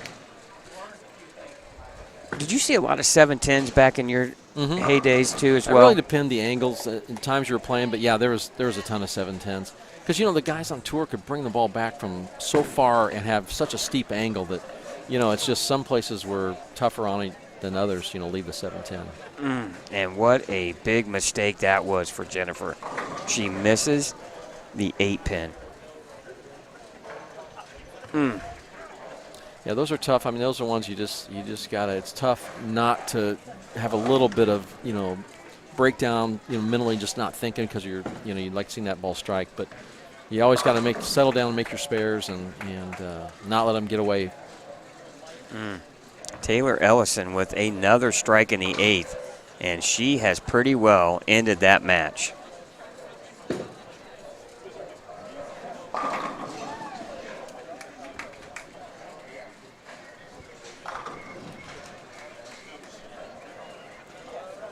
And now Erin Jones stepping up here in the 7th, working on a 5-bagger in full control of the match. Jennifer Thompson can still strike out for 246, so the match is far from over, but yeah, Erin's shown nothing but good shots so far. Yeah, and Shelby New advances in her match, and she is just making easy work, Mike, of everyone. I know people are probably talking, that's all you talk about is Shelby, but my goodness, it's no different than the PBA Tour talking about Jason Belmonte all the time when you're really good, right? Jason is very good. Well, she's put herself in the position that she's won, almost won again behind that, and here she is again, tournament leader, but now in the winner's bracket late in the tournament. Yeah, and here's the interesting thing: she had to beat her sister twice and won, and then she was the #1 seed and had to be defeated twice, and Alexis Carter did that. So isn't it unbelievable to how close she could have been to being a back-to-back champion here? Yeah, within one shot. I mean, she really has bowled really well in this tournament. It's a tough tournament within these match games and regular qualifying, and then you got single eliminate, single game matches. I mean, that's tough. And as you know, anything can happen in a one-game match. Yeah. And remember what we were talking about, how E.J. Tackett in the U.S. Open led the field by over 500 pins. And the last 4 or 5 guys that have done that have never won. Yeah. They've all finished second. So it doesn't matter how much. When it comes to one game, anything can happen. Yeah, I mean, you just got to keep putting yourself in position to win. That's all you can do, I know it's easy to beat up on yourself when you have those matches you don't win, but you just keep putting yourself in a fire and you take the consequences. But you just always want to make sure you're giving yourself the opportunity. All right, Erin Jones with back-to-back spares in the 7th and 8th. And, Mike, she's really on a 237 pace. So a big shot here in the 8th frame for Jennifer Thompson.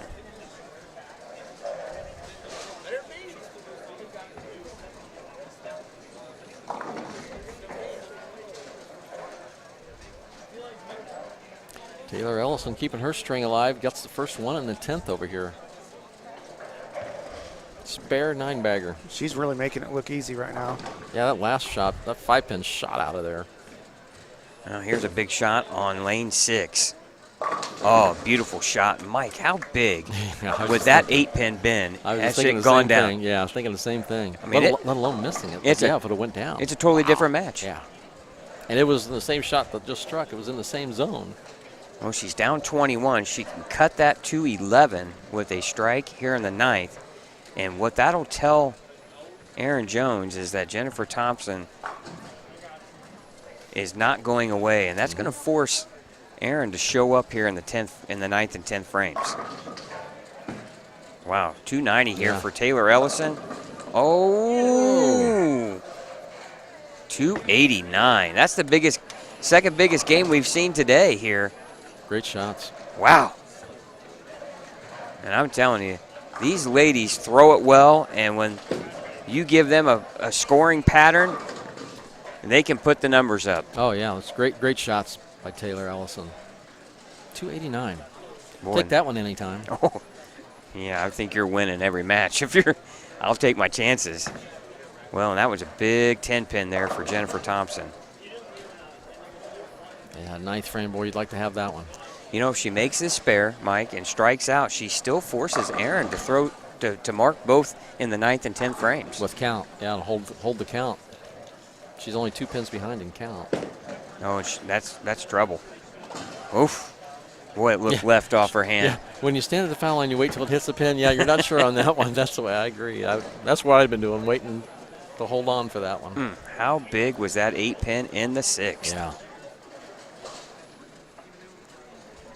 All right, Leanna Motel is going to be eliminated here. Taylor Ellison advances.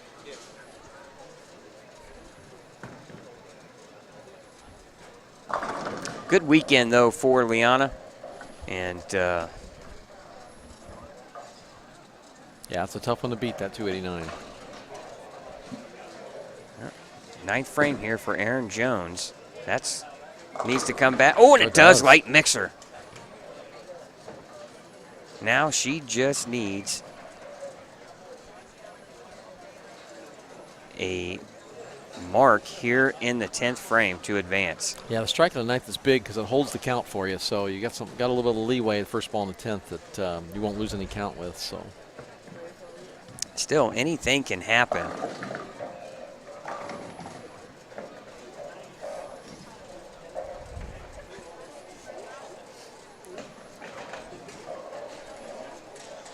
Tenth frame here, mark to advance into the winner's bracket final against Shelby New. And, 7-pin.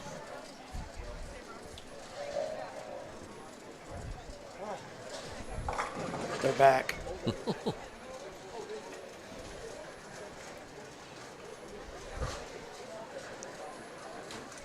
Well, she's got to make this, Mike. Misses it, and we could have a tie with 3 in the 10th. A lot of things have to happen for that to happen. Well, and you got to feel like she's going to make this. Yeah, she's pretty solid out She's there. probably a 90+% single pin shooter, and that is dead on it. Yep. Good cover there for Erin, and now just keep it on the lane, and you'll advance to take on Shelby New in the finals of the winner's bracket. And remember, I believe, I don't know if it was last year or the year before, but Erin Jones made a deep run in this tournament too. She made it, I believe, into the semifinals of the winner's bracket, and then unfortunately I think might have lost her first match in the loser's bracket, but she knows what it takes to get this far, and she's taking an opportunity to switch balls here. Just kind of seeing what I could mean, be, now's right? the time, right? Yeah, now's the time. You never know when you might need an opportunity to switch.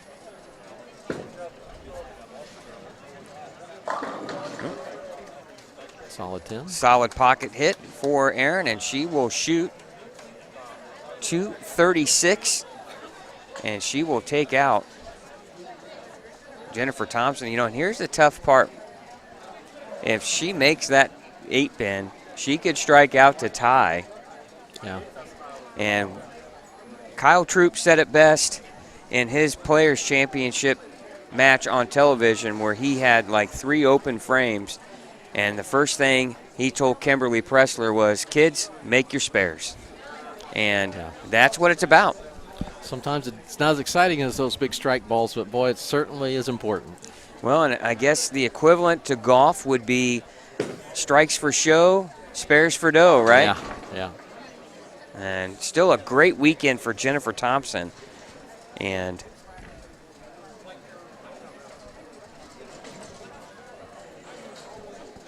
this is the last match of the round. We don't know what happened in the Jacqueline Rhoda Samantha New match. Maybe we'll find out here shortly.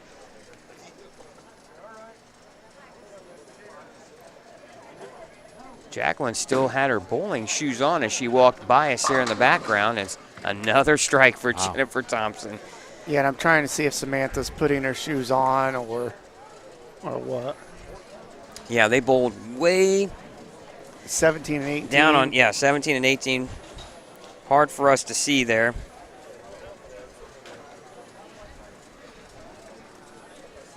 Well, she's coming. Let's see.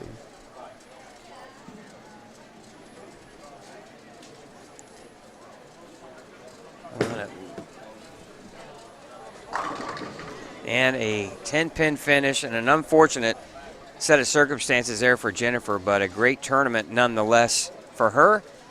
And she will be eliminated with a final score of 236 to 224. A solid game, though. Yeah, very solid. And I'm going to say that Samantha, well, we don't know yet. She's right here. She's putting her spare ball away, so Oh. that tells me she's been knocked out. Maybe. But she still has her bowling shoes on. This is like we're waiting, and it's like someone telling a joke and then they take forever to give you the punchline and you're just kind of waiting. No, yes, yeah. How they say it, wait for it. Oh my goodness. So buys for the winners. So we're going to be on 5 and 6 and 13 and 14 here. So Tammy Marqua, Taylor Ellison, and it looks like Samantha New's been eliminated because Jacqueline Rhoda is down on 13 and 14. I thought there was a match on 11 and 12 this round, but I might have been looking wrong. No, you looked wrong. That's next round is 11 and 12 for the winners bracket final. Gotcha. That's why we'll probably want to angle our camera just slightly to cover that. It already is, so we'll get this match here on 5 and 6. So sure. this is a losers bracket round. So Tammy Marqua, Taylor Ellison, and we have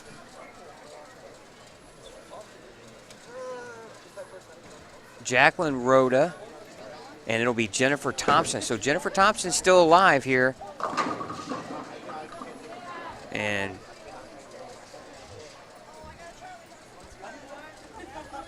so my apologies. I forgot the Aaron Jones, Jennifer Thompson match was a winner's bracket semifinal. So Jennifer Thompson's still alive. She'll take on Jacqueline Rhoda. Would love to find out what her score was there in the last round because she was coming off back-to-back 258 games. And Taylor Ellison picks up right where she left off the previous round. The old can opener there. That 10-pin fell forward almost. That was a great shot, though.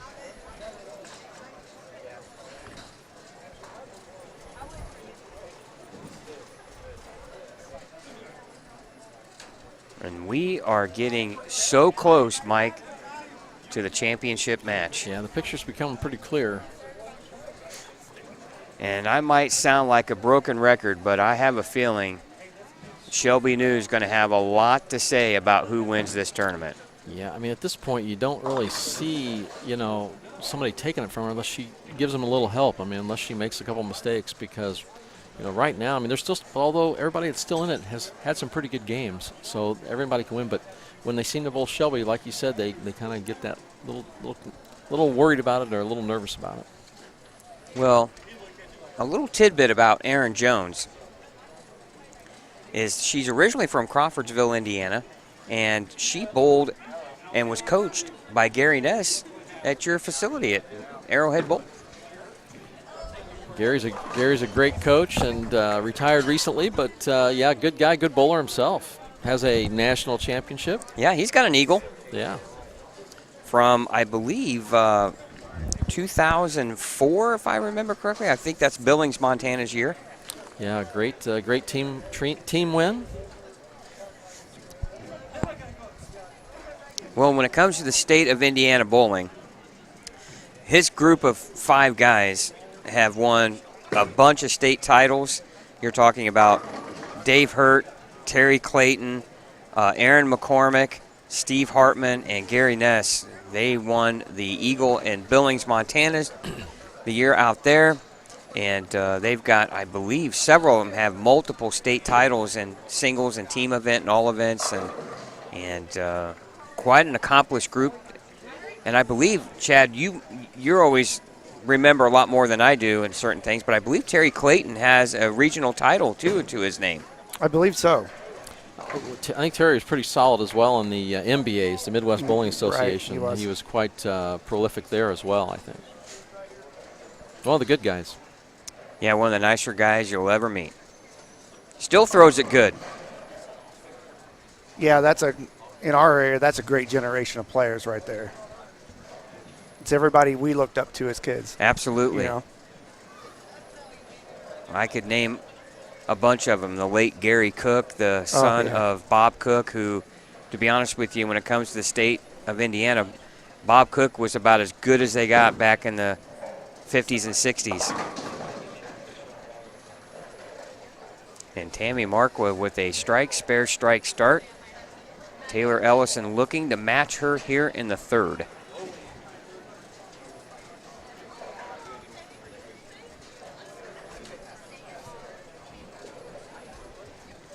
We're down to 6. 6 bowlers remain after this round. We'll be down to 4.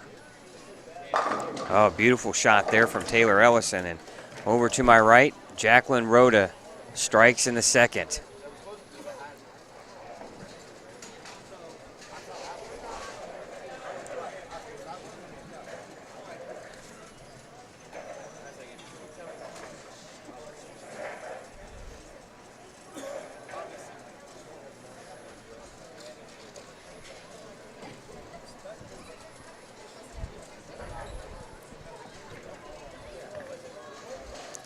Now Taylor looking to take a 10-pin lead here in the fourth.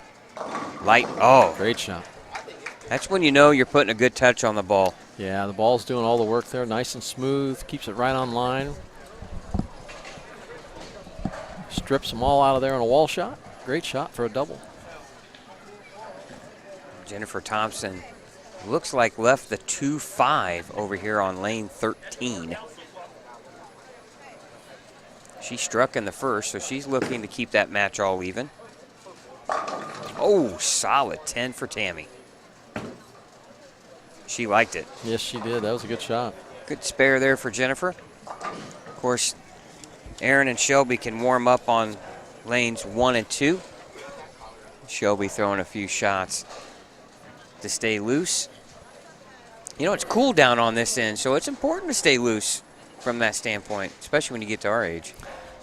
More so you, right? Yeah, more so me. Yeah, definitely just a little bit more so me. Yeah, just a little. Just a little. Uh-oh, that needs to hold on. And, a mistake for Tammy. Open frame in the fourth, missing the 10-pin. You know, I don't know how much, I'm assuming you watch still a lot of the PBA telecast.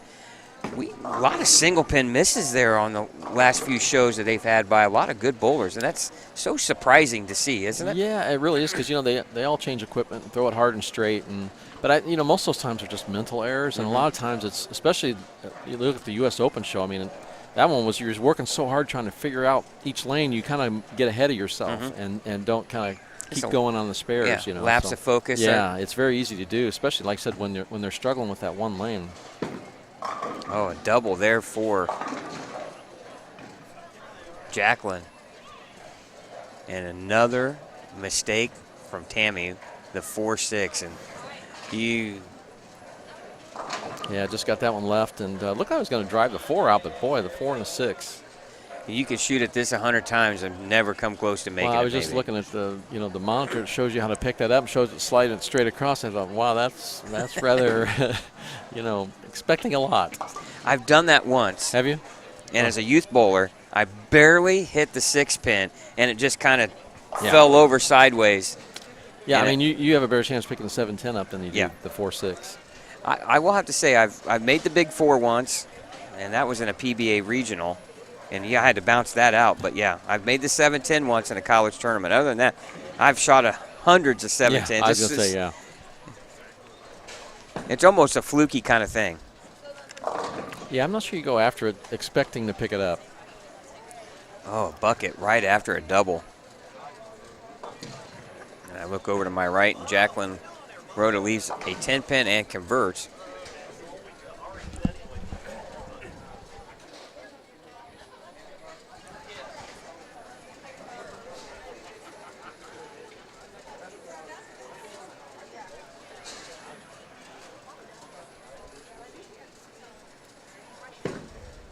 Tough spare here for Taylor. Oh, And she good makes break it. crossing it over. Yeah, it's not the way you really want to. No, I mean first you look Make that. Look, you're going to chop that off, but then got it to get over and get them both.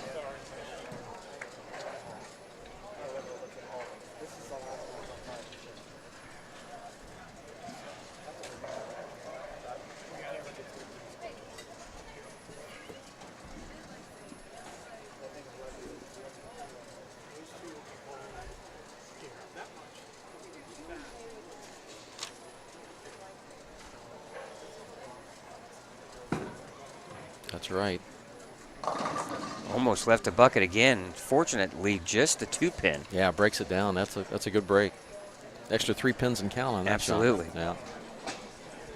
Yeah, you really don't want to go back-to-back No, 6 counts. You lost 6 pins and count if you just go 9 spare, 9 spare. Especially when you had a chance to really. Yeah, put some distance between you and your opponent. Yeah, absolutely. When you really had a chance to give yourself a wide margin. Yeah, your opponent opens twice, and you're on a double. Well, and if you're the opponent, you feel you're better. Tammy Markle, you feel a little better. You feel a little bit relieved. Yeah. Obviously, you don't want open, but she looks up at the scoreboard and she's thinking, man, I could be down 40 to 50 pins, and I'm only down 28. Yeah, 28. Yeah. So a couple of strikes here, and it's a totally different match. Yeah, that definitely changed the whole mental look, everything. Physical look, mental look, everything. But you got to have the first one first.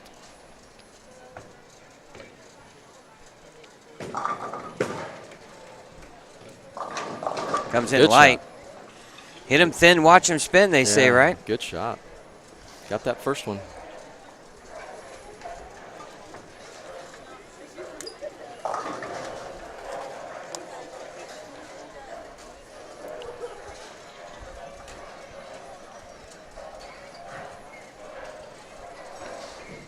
Well, she can cut that 28 pin deficit down to 18 with the strike here.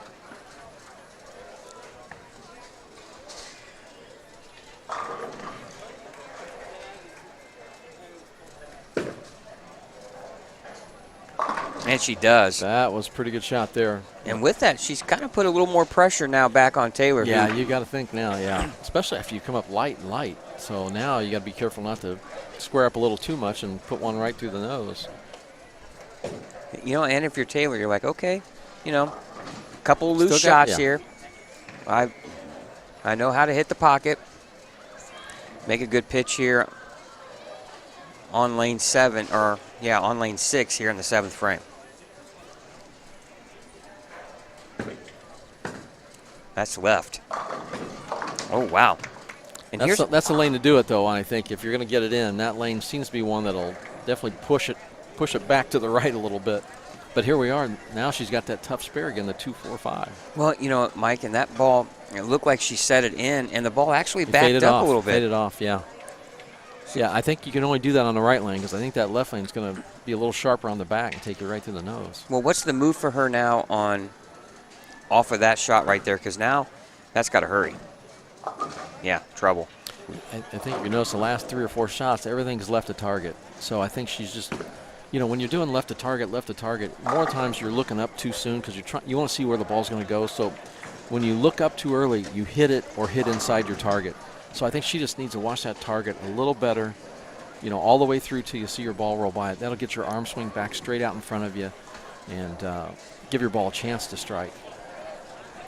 With that right lane, I think the same thing. You just want to get the ball out in front of you and not get it in and have it fade back. See, that one's a little more direct.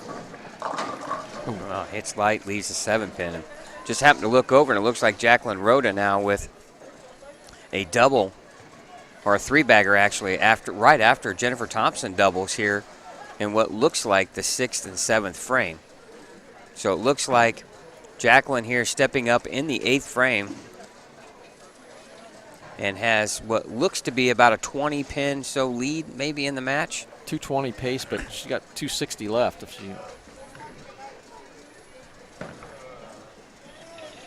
And a good spare there for Taylor. Oh, and she hits light and mixes them all up for a 4-bagger. And I'm telling you, Mike. Yeah, she continues to, and I mean, it's not anything new. She qualified what, second? Right? Second, yeah. So she's been lined up all day. She averaged 240 today. She hasn't seemed to have lost any of that either. She's kind of underneath the radar screen a little bit. Right. A little bit. Absolutely.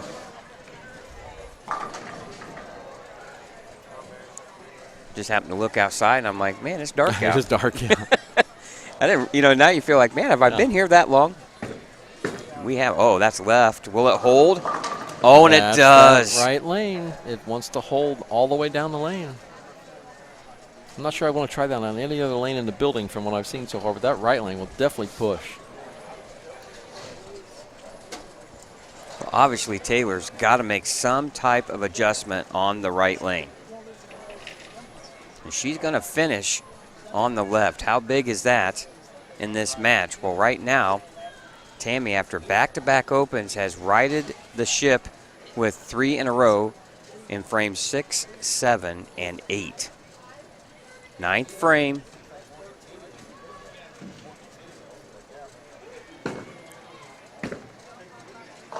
Oh, beautiful shot there. 4-bagger for Tammy now. She controls her own destiny. Well, she's up 26 right now. Yeah, it's all on her now. She can win it on her own.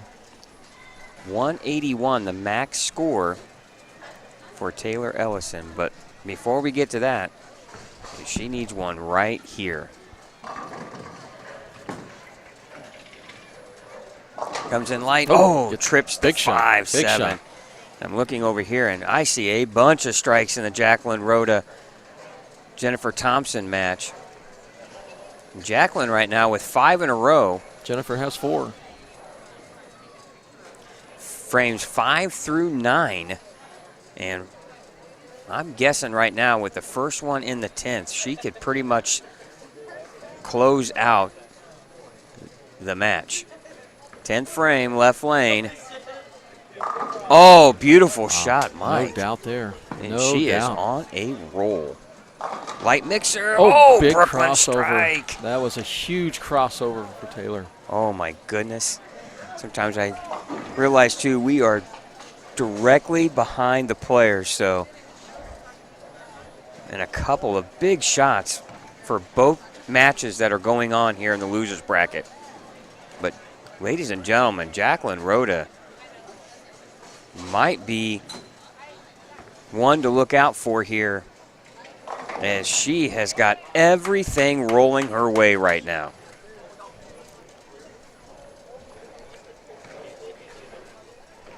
Shooting in the 260s down there. Must strike. Oh, my goodness. That was one of the best shots of the match for her, for Taylor Ellison. That was a great shot. Blowout 7. She gets a break, and she does everything you're supposed to do. Throws it so well, and then gets an unfortunate break. Still forces Tammy to mark, it looks like. Well, and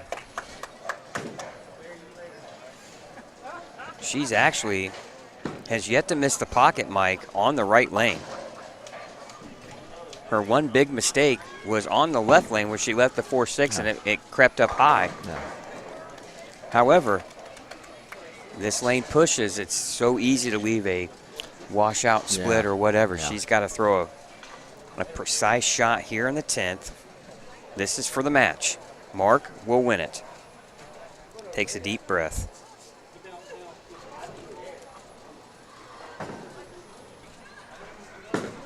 That's right. Yep. Oh, she got a little carry and over it came back. Leaving us to 7. Threw that great. Got that ball a little bit right, but boy, you can see it catch the back end a little better. That's where Taylor Ellison got that ball in and it faded back and never caught the recovery zone. Yes, and that just kind of shows you just how much oil is still in the middle of the lane here, especially on this lane. She must make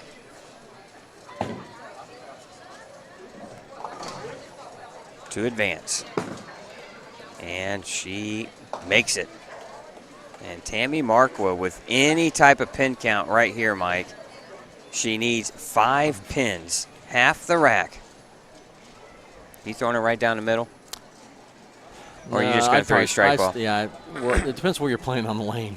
But yeah, I would definitely probably keep it close to where I was playing on the lane on this one. Well, a tough break here, Mike. And if you look back at the fourth and fifth frames, or fifth and sixth frames, Taylor Ellison had a chance to really put the hurting on Tammy and wasn't able to do it. Good ball there. Shots. 206 to 200, the final score. Tammy Markwa will defeat Taylor Ellison. Great match, tough one. Speaking of great match, there's another great match to the right of us down there. Those 260 to 240s, I think, down there. It's kind of out of my eyesight range. Well, Tammy Markwa will go down to lanes 15 and 16 to take on Jacqueline Rhoda. And on 11 and 12 will be Shelby New and Aaron Jones. And Mike, I'm going to sneak down to lanes 15 and 16, and while you stay here and man the booth, and we'll try to work this round the best we can. I'll let you go ahead and call the winner's bracket match between Shelby and Aaron, and I'll go down and keep you updated on the loser's bracket match. Sounds right? good. All Sounds right. good.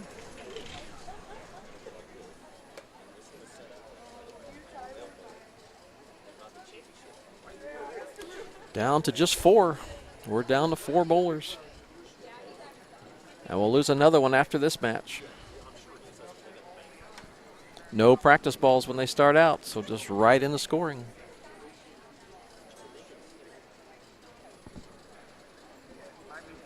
All right, we're down to the final 4 in the Queens.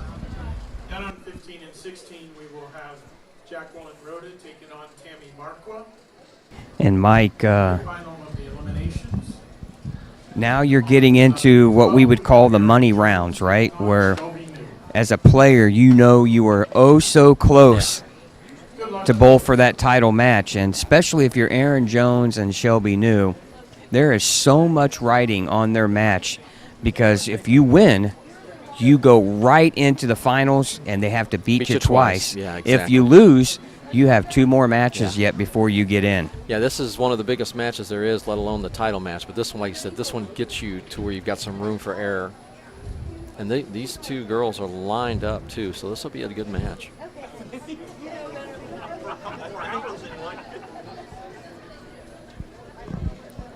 Well, and your Shelby,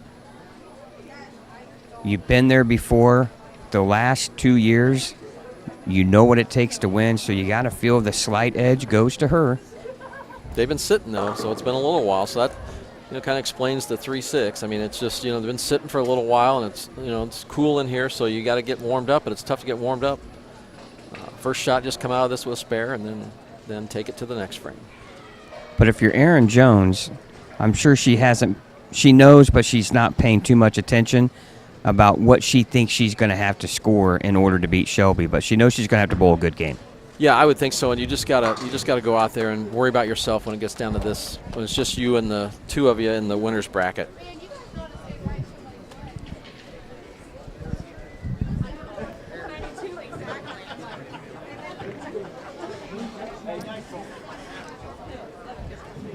All right, just because, Mike, I'm a little bit nosy, I'm going to walk down here. I just want to see what the final score of her previous match was. And listen to these scores, Mike, from Jacqueline Rhoda. 258, 258, 247, 268. Well, it sounds like she would actually be the qualifying leader if you're going by just total pins. Shelby's bowled well, but I don't know if she's bowled that well. Score-wise, that is. And, Mike, she's playing a much deeper line than I've seen anybody else here today. She is inside 15. Oh, wow. Yeah, that's totally different. Aaron Jones starts off the match down here with Shelby New with the strike.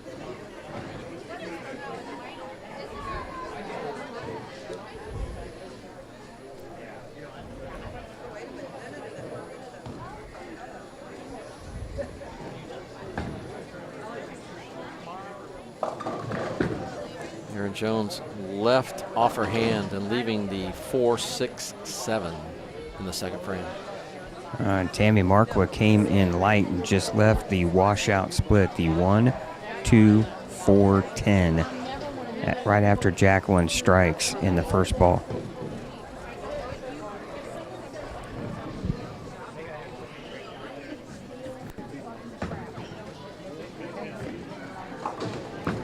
Boy, and if you're Aaron Jones, too, that's not what you want to do early in this match, is give Shelby any bit of extra life. Well, I mean, she had a chance to get a double right out of the first and second frame, and to really kind of put Shelby on the defense, but not able to do that, leaving a 4-6. Instead, it becomes a lead for Shelby.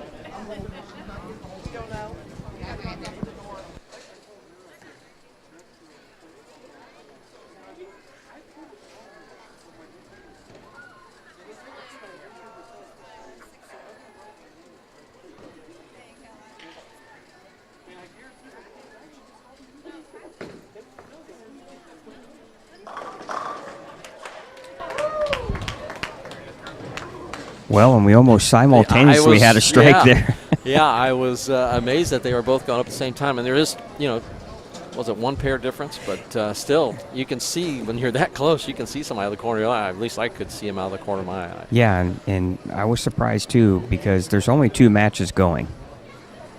Now Jacqueline Rhoda here, right lane, comes in light, and she just mixes him up for another strike. And well, she didn't waste any time. I mean, she was already back on the approach. I'm not sure Tammy Mark was off the approach yet when she got back up there to go. Oh, she kicks it out. Messenger. Yeah, great shot by Shelby New. Boy, and if you're Aaron Jones, you're like, uh-oh. Yeah. Yeah, you didn't want to see that happen, but she's going to have to get back on it quick here to stay in this one. Already down 22. Oh, Jacqueline.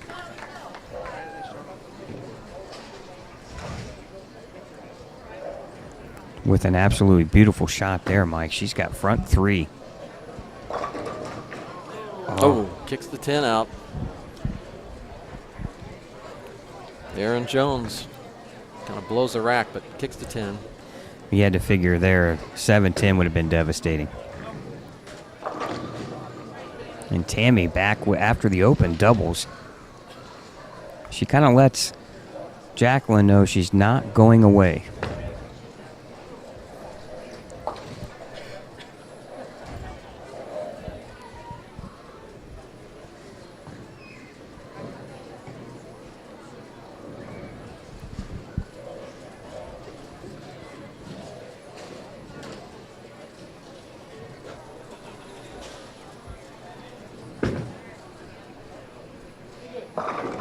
Oh, stone 9-pin for Tammy. Good shot, though. Wow. When you have to, even though you're absolutely disgusted with the 9-pin, but after the washout, she's made the appropriate adjustment, and now she feels like, hey, I have the pocket back in play here. Yeah, you just don't want to give your opponent that much more room, especially when they're throwing strikes like Jacqueline. And she makes the spare, and Mike, the striking machine of Shelby New, back up at the approach. Yeah, this is for 3.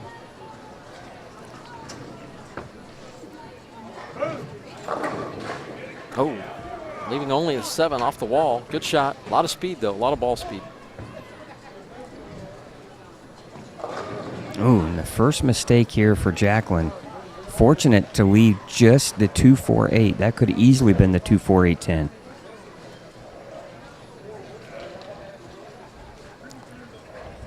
And if you're Tammy Markway, you feel like, I got a little bit of life here. Yeah, anytime either one of us don't strike, you feel like you got a little chance. Especially when you look at her sheet, Mike. I mean, she's... Yeah, that's amazing. What scores today? I mean, the scores are good, but she's got it at a new level, her and Shelby both, but she's even had more consistent higher scores. And she makes the spare, but you got to figure her first 3 games of the losers bracket, she shot 763. Let's see if she comes back when we get that string started again. Shelby high flush.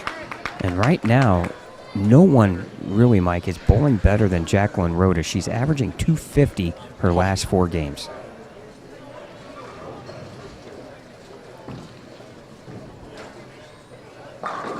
Right back at it, yeah. 10, it's just like ho-hum. Yeah.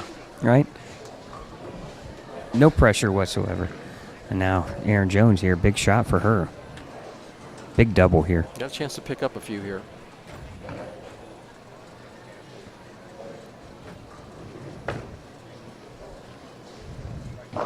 Nice shot. Good double. Well, all you can do is throw it in the pocket. You can't control pin carry, but boy, you sure are relieved when that happens, right? And then 5-7 pocket split for Tammy.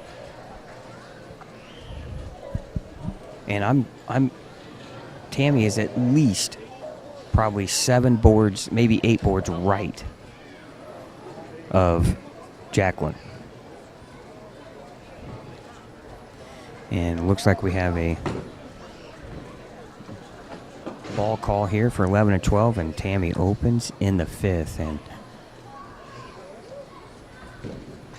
yeah, I don't know if Tammy's going to get enough help from Jacqueline to get her back in this one. But you just take it one frame at a time and try to build on some strikes and see where it goes. well, giving Jacqueline an open is like swimming with sharks with no cage, right? Yeah. It's high risk. That one she kind of dropped, and it's high dropped flush. it in the right spot. She's had a great run today. I mean, she's bowled very, very well. Tammy Markwa has. You know, as it turns out, I mean, she's she's already lost, I think, to Shelby. So, she's hit 2 really top players today if she ends up losing this one with Jacqueline. 42 pin lead, now up to 52 with that strike in the 6th. And Mike, she is on a 250 pace. So she misses like twice a game, whether she wants to, misses as in just doesn't strike twice a game, whether she wants to or not. But throws all the rest strikes. Right. Very impressive to watch. Yeah. She's very methodical, very calm.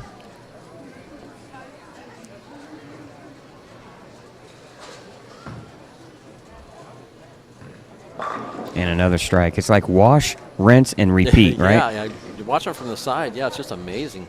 Great follow through, all smooth swing, power. But she's got that look where she hits flush most of the time. Oh, great shot there from Erin Jones. And big shot, puts her right back in the match. But Shelby can take the lead again. But wow, what a great shot by Erin Jones. Well, a 1-pin lead for Shelby New right now, Mike. She can make it 11 with a strike here in the 6th. And Tammy Markwa misses once again on the right lane, and that match pretty much all but over. Ooh, pretty shot. Right now, all eyes are on lanes 11 and 12.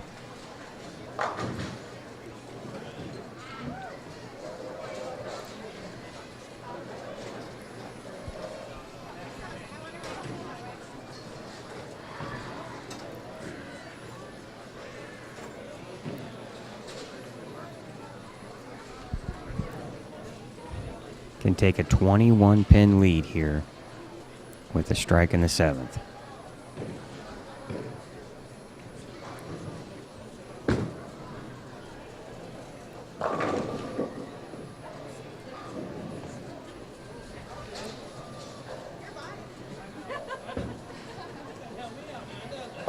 Oh, solid 10. Wow. Mike, it looked like she missed in just a hair, and that entry angle was just a little tighter, looks like, resulting in that solid 10-pin. Yeah, Shelby New is throwing the ball harder than anybody that's left in the field so far. That 6-pin shot around that 10 on that shot, though.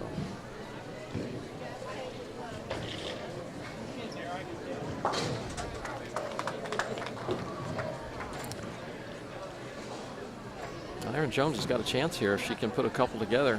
Well, she can tie the match with the strike right here, Mike. But with the double, she can take a 10-pin lead.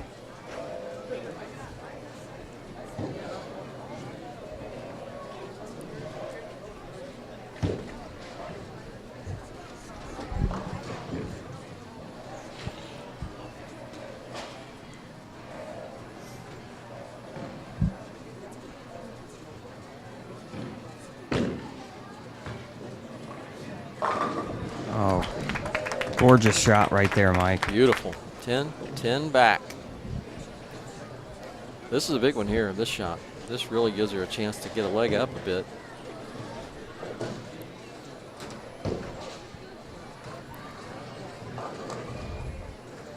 Well, Jacqueline Rhoda just left a 7-pin in the 8th, but she is on a 230 pace, and that match is pretty well over. The most Tammy Marker can do is 204.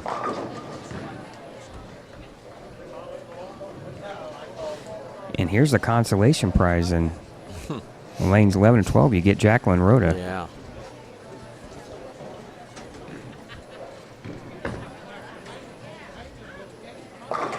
Oh, solid shot. I almost thought she was going to leave at 7 for a second. That was a big shot. Now, for the first time today, Mike, Shelby New is facing some pressure.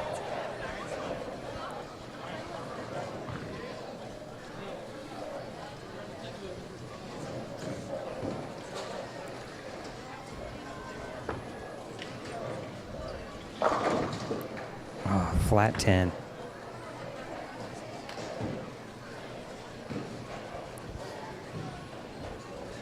Still tight enough to make you think here. I mean, you know, you can't just let these spares go away, or, you know, you just can't assume somebody's not going to open somewhere. So it's very imperative to get your fill frames.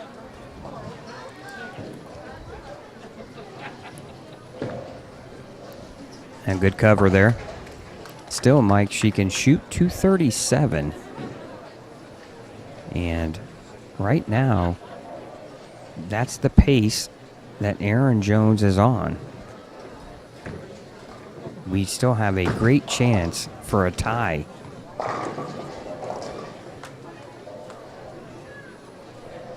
Ninth frame right now, though. Big shot for Shelby. Ooh, Wow. Beautiful shot. Looks like she gave that one just a little more room to the right, and the ball finished perfectly in the pocket. Yeah, ball hit much harder that time. And any time, as you know, Mike, when the 6 or 4 pin snaps out to 7 or 10, you know you've got everything going. Yeah, that's definitely how that one looked. That was a great shot. 203 finish for Tammy Markwa. Great tournament for Tammy. She bowled really well today.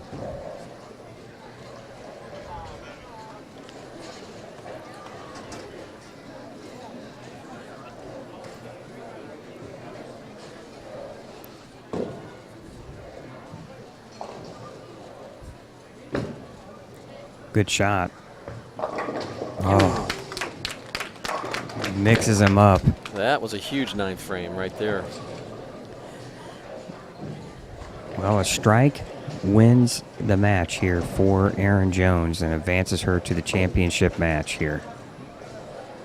Anything less, Shelby New can tie or win the match based on pin count here on her first ball.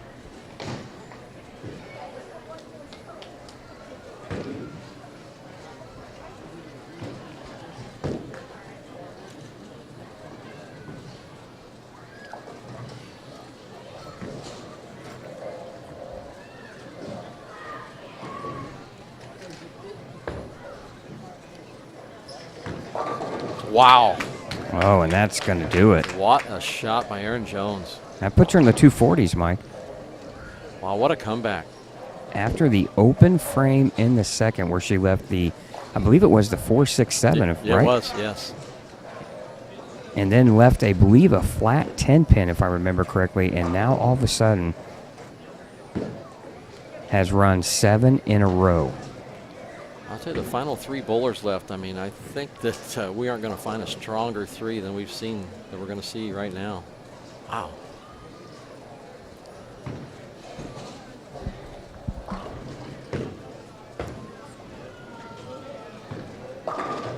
Oh, leaves the 4, but it doesn't matter. That's going to put her in the Great match. mid Wow. 240s.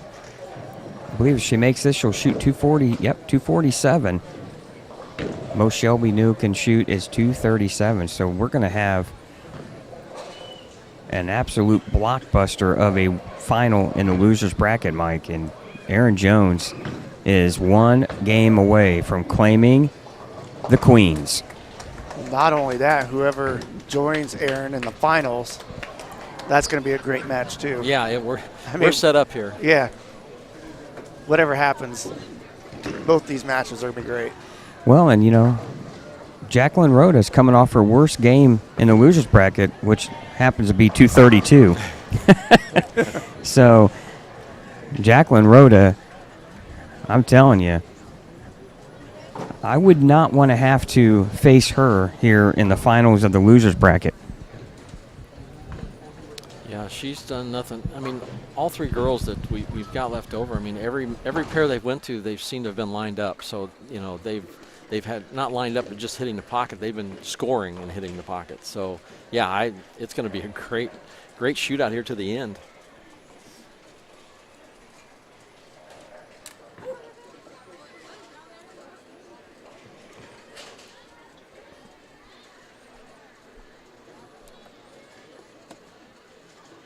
Whoever wins this Queens is going to earn the title, that's for sure.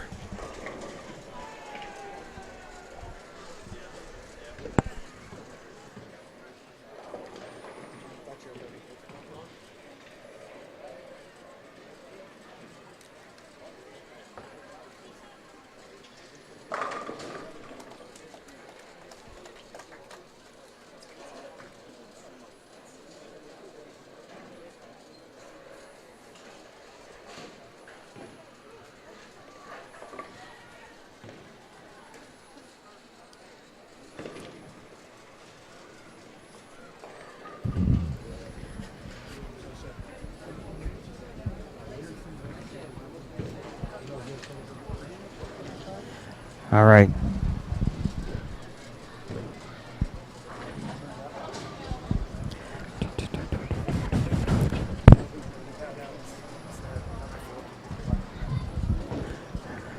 All right. All right, we're down to the top three. We're going to have the final elimination match down here on 7 and 8, and it will be Shelby New and Jacqueline Rhoda. The winner of that will take on Aaron Jones, who is undefeated. Win it down, turn the volume. Champion in the winner's bracket, and they will have to beat her twice to win the tournament. Shelby and Jacqueline will get there. They're ready to go. They get to get their match. Well, Mike, I'm going to try to sneak in here. I know Aaron is getting some congratulations from friends. And, wow, Aaron, we talked previously as you had a bye in the winner's bracket, and one thing you were talking about was trying to get that tiara for your daughter, and you're one game away from that. Talk to us about that match against Shelby New, which was absolutely incredible. You come back from a 4-6-7 split. I know you're probably thinking that's exactly what I don't want to do against Shelby. But you strung 8 strikes together. Man, what a match. Yeah, I was exactly thinking that. So I definitely have this win in the back of my head. I'd love to do it for my kids. It's never easy bowling against Shelby. She's tough. I love doing it. Yeah, I thought for sure could have been done after the second frame. So to put a few of those strikes together there in the middle, yeah, sure feels good. It was nice to celebrate with my little boy after that game, and hopefully I can do one more. Well, you've made a deep run in this before, and you came up short in the losers bracket, but now you're undefeated. And, boy, that's got to feel so good, and especially coming off a win of someone that everybody thinks, this tournament goes through Shelby, and maybe it goes through Aaron Jones. Hey, I wouldn't mind that at all. I have faced Shelby a few times in this tournament, and she's always come out ahead. So she's great. I love her. I'm glad to have this win, though. So at least one, and then I'll give it back to her maybe again next time. Well, I love your son. He's playing video games. He has, he knows what's going on, but, maybe not so much, right? He's watching. Great shots, Mom. Good job striking, but he's definitely staying busy. He's glad to be here and kind of glad Mom's not telling him to turn him off yet. All right, best of luck in the finals. I appreciate it. Thank you. All right, Aaron Jones. It might go through her, Mike. We're going to find out who she's going to take on here in just a few minutes. Yeah, she's bowled a great match against Shelby, but you know, she's got to win one more game. They're going to have to beat her twice. Yeah, So. yeah, it is going to go through her for sure. Yeah. One way or the other. Well, our match down here, I mean, we've got Shelby New starts with a trip 4 and leaving just a 9, and then Jacqueline with a solid 10. So pretty much even up both the spares. You know, kudos to Erin Jones. And this is nothing against her. Erin is an extremely talented player. But you have to think in your mind, the way Jacqueline was bowling and the way Shelby was bowling, that this would be the finals, right? Yeah, she kind of got overshadowed early, but, you know, came through. And then all of a sudden, boy, there she is, and wow. And she come with a big game to win it, you know, to get the top seed. So, yeah, she can't be underestimated now. Oh, what a gift there, Mike. Yeah, tripped the 4 that time and got the strike. So, yeah, spare strike. And we got a tie match here after 2 frames. Well, these two have definitely been the high scorers of the whole day today. You know, if you take an average per game, they both shot big games. But you know, when it gets down to this, I mean, just one corner pin, one anything can cost you this match. I mean, because they're both going to be around the pocket. You know, you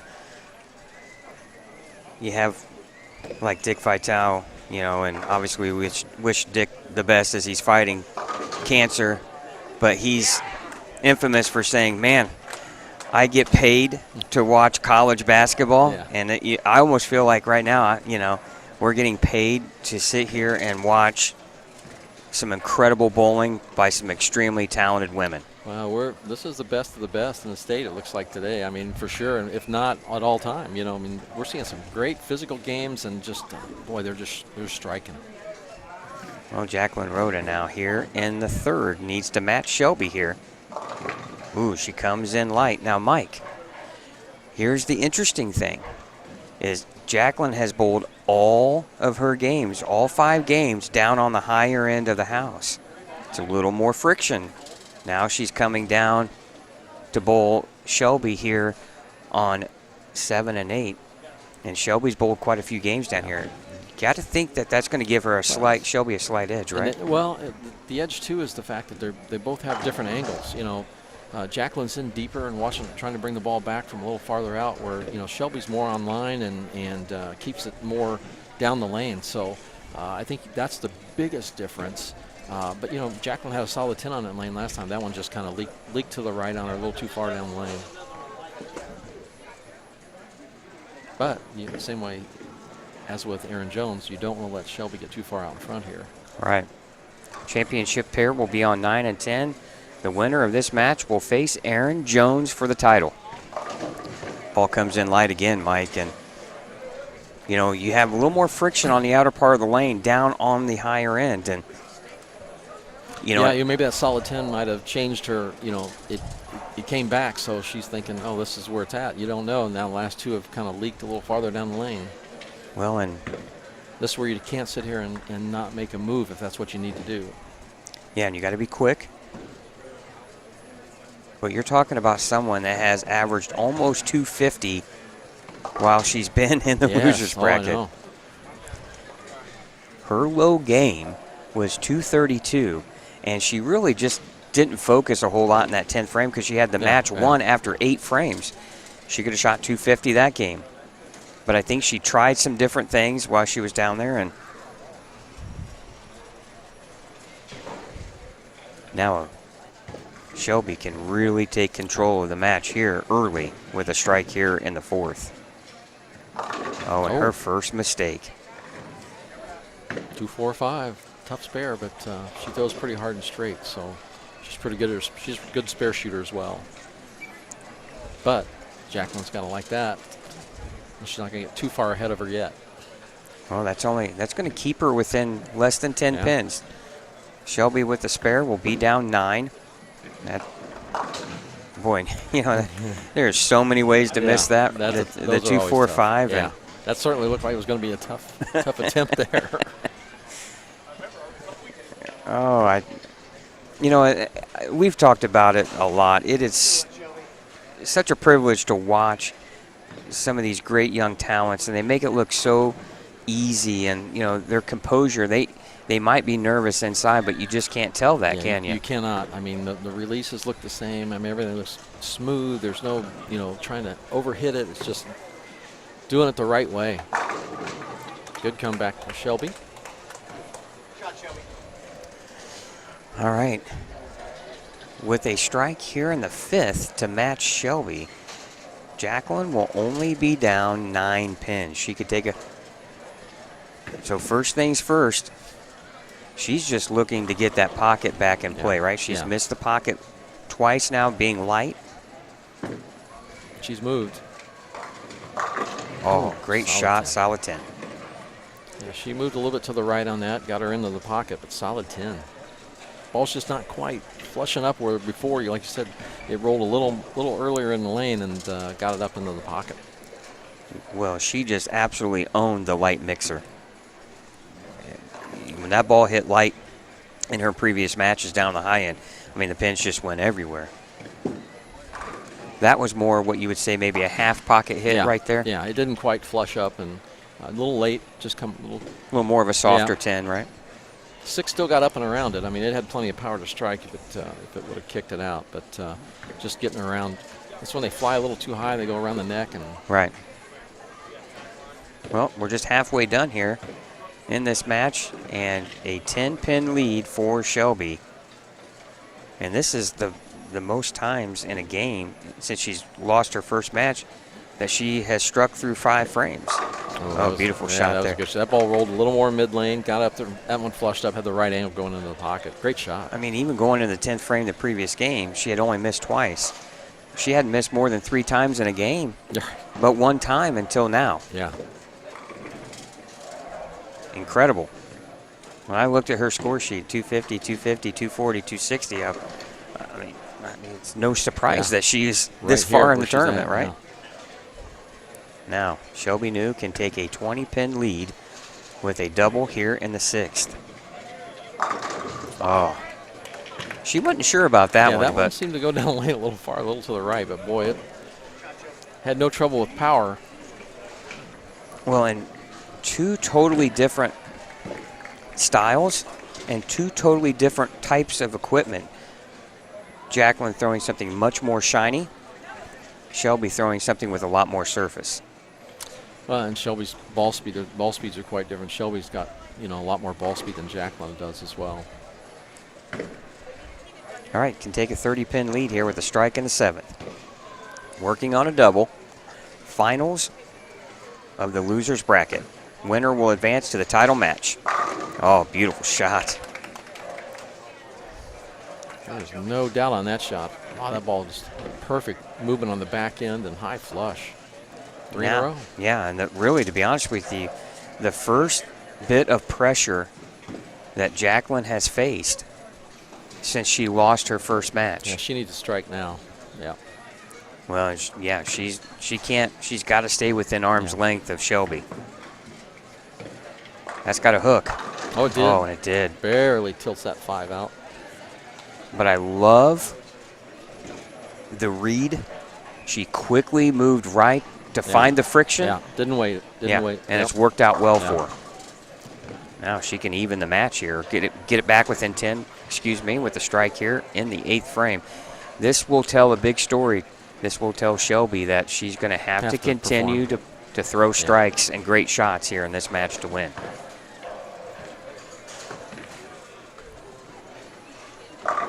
Oh, you could just kind of see that ball labor just a little bit, right? A little lazy in the back end, yep.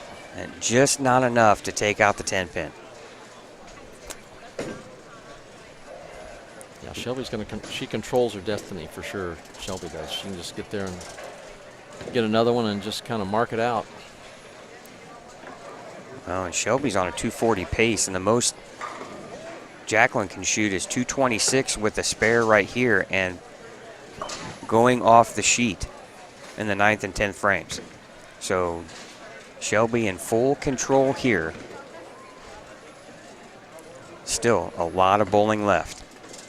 Anything can happen.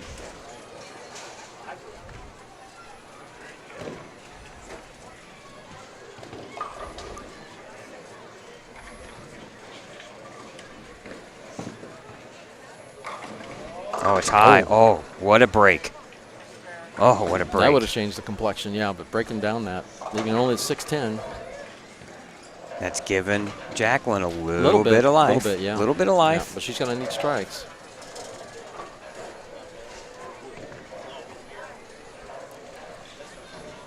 All right, 6-10 conversion here for Shelby in the 8th frame. Any type of spare, she'll maintain a lead.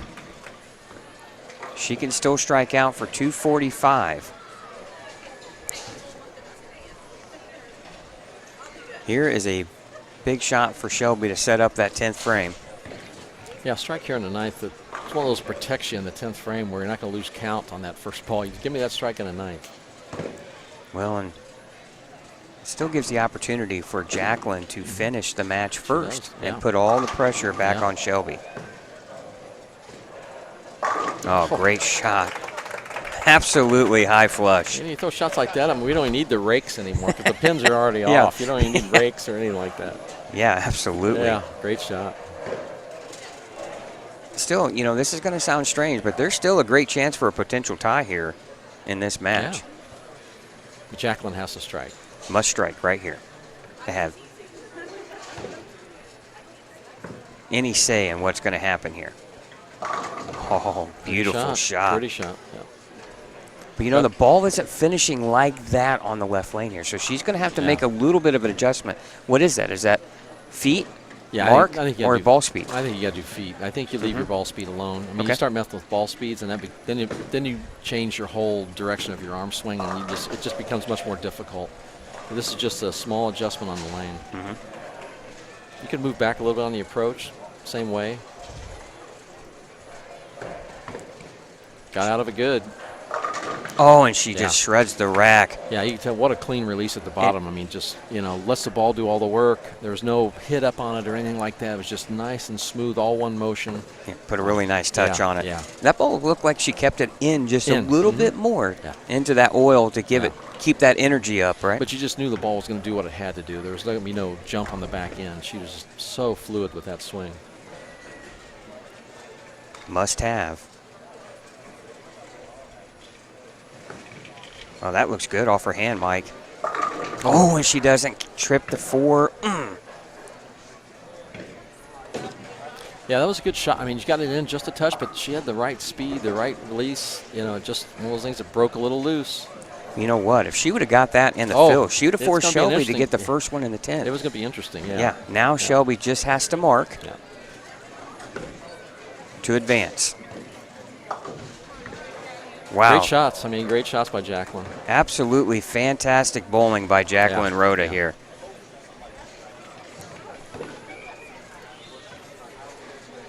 Well, here we are, Mike. Any type of mark, she'll advance to the championship match for the 3rd year in a row. And that is it. Good shot. Yep. The deep breath after that, yeah. The sense of relief. Exhale. Exhale. Yeah. Great shot, though. Great shots. Whole game. Absolutely. Great match. Well, and a great tournament for Jacqueline. Yeah, wow, absolutely. What a great tournament. Great bowling, and I'm sure she has to be a little disappointed. You get this close, Mike, you want to win, right? She terrorized that loser's bracket, though. I'll tell you what. Wow. She puts together some games. What a run, and a perfect spot for it when it doesn't matter. Shelby New survives and advances over Jacqueline Rhoda to take on Erin Jones in a rematch from the previous round's winner's bracket. And Shelby New is looking for her 2nd title in 3 seasons. Erin Jones is looking for her 1st. We'll have the title match on Savage Bowling TV right after this.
All right, welcome everyone to Championship Lanes here in Anderson, Indiana for the Indiana Queens here, and we're down to the title match. Scott Gilmore and Mike Albee here on Savage Bowling TV, and what a match we're going to have. It's a rematch, essentially, of the winner's bracket between Erin Jones and Shelby New. The difference this year, Mike, Shelby New has to defeat Erin Jones twice. This should be an absolutely barn burner. Yeah, it's set up perfectly, and Shelby been here, like you said, 3 times in a row, and Erin's been sitting and waiting, so advantage Shelby. And she starts out with a 6-7-10 split. And it's kind of reminiscent of the last match they had. You know, she had an open early, and Shelby didn't, and she came back and threw how many? 7, 8 in a row? 7 or 8 in a row, yeah, absolutely. And there was none of them that they were all right there in the pocket. And you got to figure right now, the pressure really is on Shelby New because Erin Jones has kind of like an extra life here in this tournament, right? She has to be beaten twice. Yeah, she's got a little room, but boy, I'll tell you what, you don't want to start with a 6-7-10 right out of the gate. I mean, that's one of those things where all of a sudden then it flip-flops back to you because you do not want to get to that second game.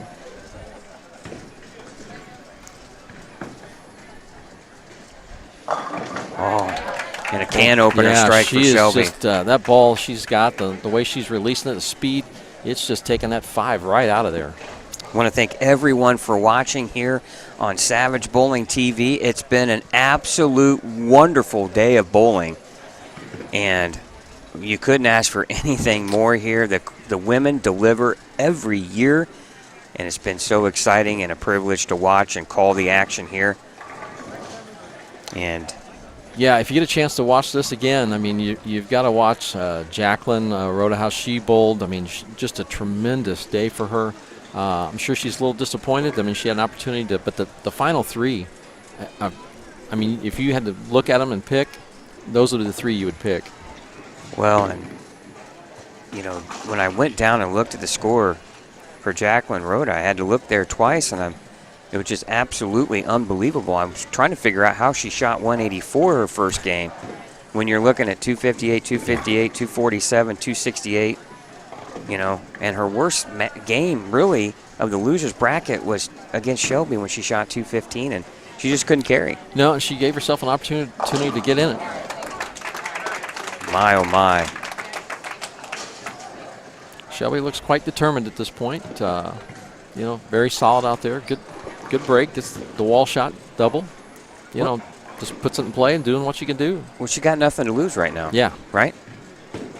You know, all the pressure in her mind has to be on Erin Jones because Erin hasn't been there before. Yeah, and you know Erin doesn't want to get to that second one. She wants to win it now. I don't think anybody wants to get to that. No. If you're the unless winner. Unless you're the you don't want to get to the second one. Yeah. You know, and Shelby knows what that feels like because that happened to her last year.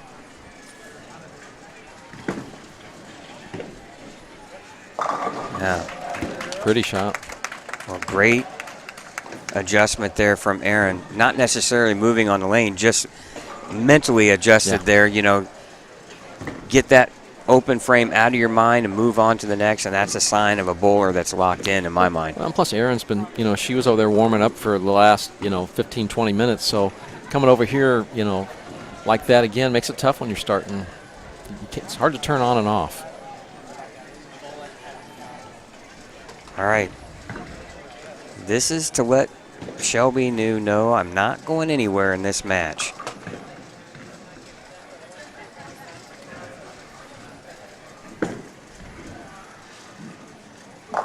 Better shot. And she rips the rack.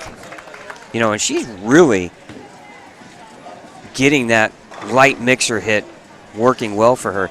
You watch her bowl, and it's so much slower than Shelby's, and you're thinking, how is that going to carry the 10-pin? And it just shreds the rack. She's like the old Earl Anthony was. You know, you thought, wow, the ball's not turning over very much, but it's turning over at precisely the right time on the lane. And she's got it just nice and smooth, and boy, the ball's just doing everything it needs to do. Saves all its power up. Oh, light mixer. Speaking of saving up some power, there you go. Yeah. Well, and Erin, you know, as she told us, she's got a little bit of extra motivation as her daughter is all about the tiara. Yeah. And she's trying to win it for her daughter, and that would be such a cool moment for her, obviously. And Shelby, really is trying to make a little history and become another repeat winner here in the long list of Queens champions. And how close could it have been for her to go back to back to back? She was just one game away from having a chance to do that.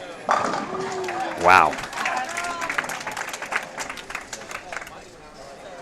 If you're Aaron Jones, okay, stick to your game plan and just keep making good shots. That's all you can do. Good shots, yeah. I mean, it's just, like I said, even if you get to the next match, it's just keep yourself lined up, keep reading the lanes as they're changing, and stay in the pocket.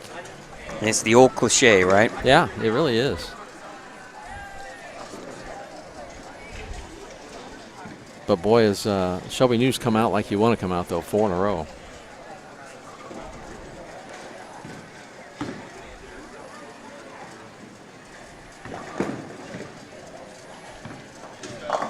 Oh, again, she just... The power.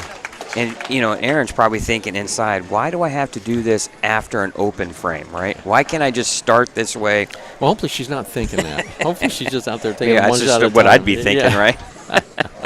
But, also, though, but to think positively, yeah, she's done it. Yes, yeah. So right? It's not like she opened yeah. and still won yeah. the match against Came Shelby back, New, yeah. right? This one, the kind of return serve here and put it back on Shelby.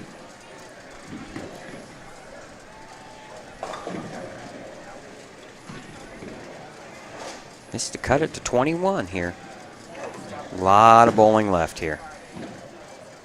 Oh, and she liked it. And that was a beautiful shot. She's got that roll where the ball's actually rolling out a little bit and setting up for her, which is it's a great look if you can get it. If you can get that ball to do that and still hit, that's the perfection line that you want.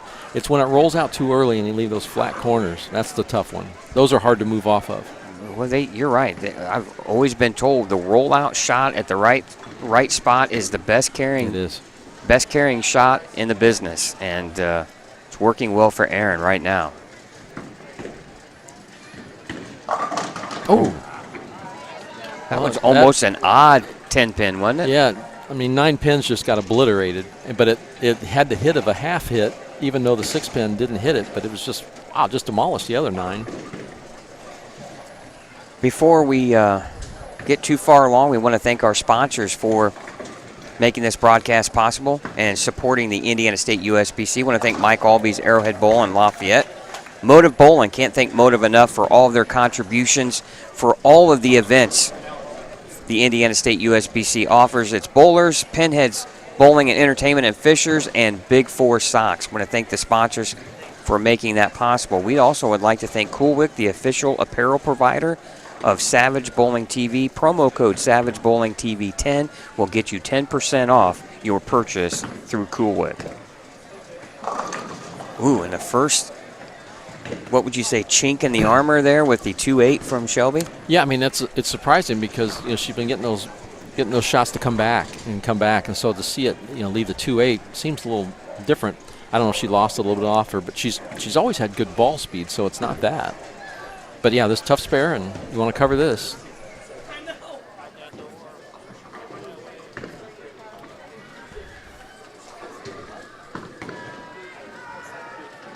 Good spare. Good spare. All right, good spare there. It ain't that warm in here.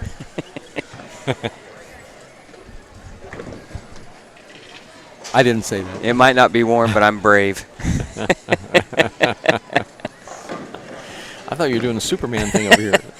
Well, I figured I better show off these wonderful shirts we have from Coolwick, and I want to match you.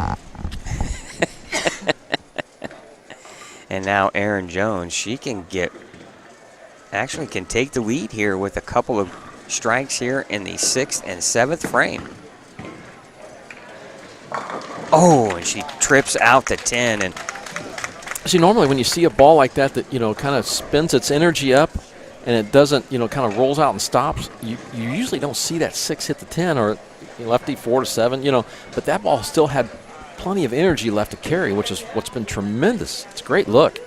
Well, she just took a 2-pin lead, Mike, with that strike, and she can increase the lead to 12 with another here in the 7th.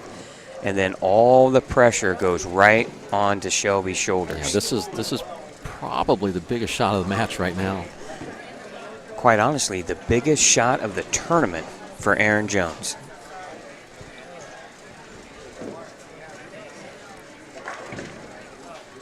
A little extra time.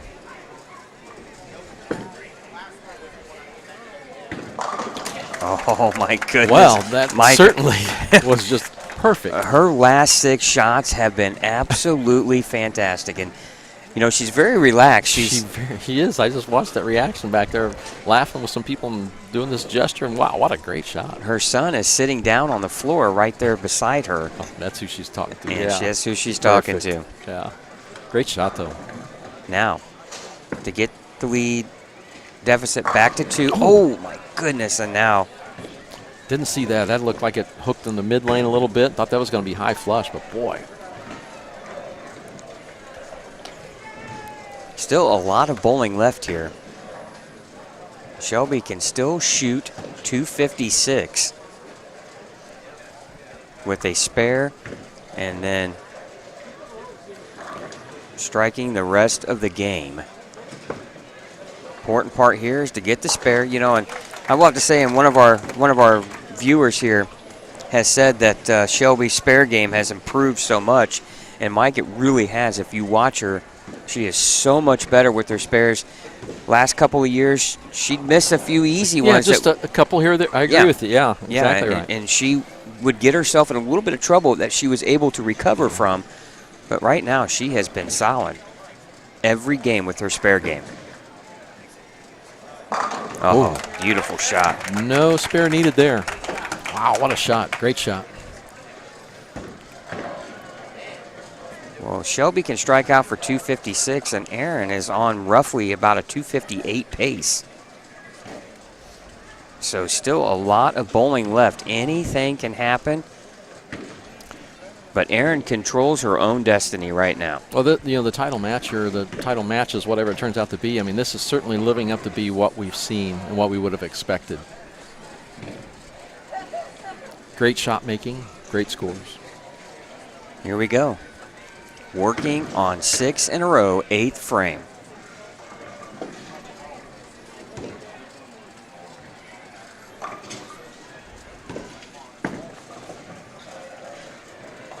Oh, she liked it. Beautiful shot. You can tell when she really likes it off the hand, she kind of just gives it that extra look and move. You can just kind of see. It's not a look of, oh boy, what's going to happen here. That's a look of confidence. Wow, that is. And she has been rock solid the last 7 frames. And if you're Shelby new, there's nothing you can do about it but just watch. This is a crucial 9th, though. This one you hit so you can control the destiny. Absolutely.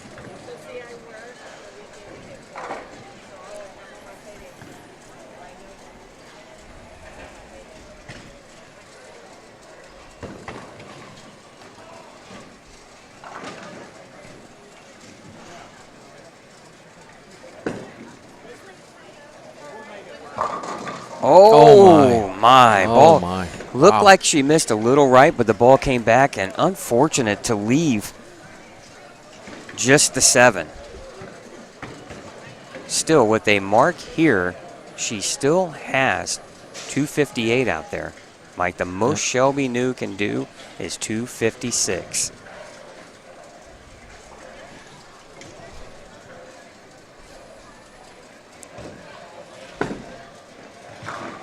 All right. Makes her spare.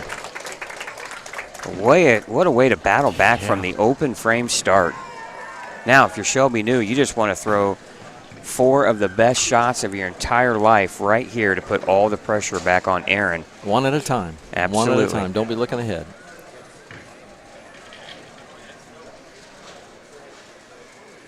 Last 2 times, though, Mike, on this lane, she's left 10 pins.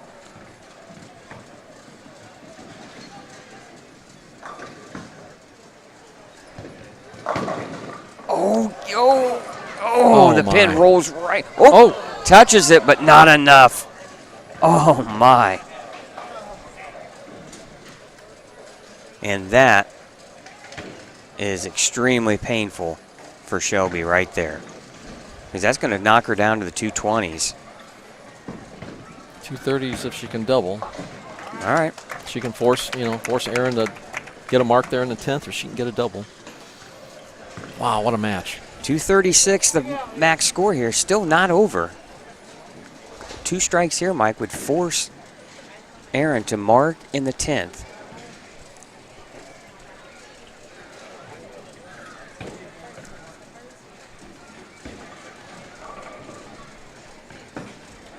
One at a time here. Oh, and boy, her carry just went away here late in this game. Yep. She had the one mistake there where she left the 2-8. You know, wasn't a big mistake, but it was her only loose shot of the game. Mm-hmm. But from then on out, she just could not trip the 10 pin.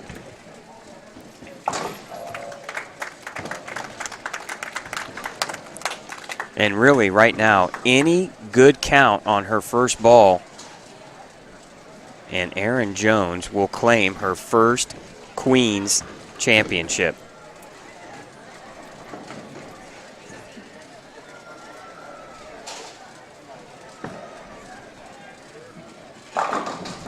Beautiful shot. 225 finish. Great game from Shelby New. Now, all eyes on Erin Jones here in the 10th.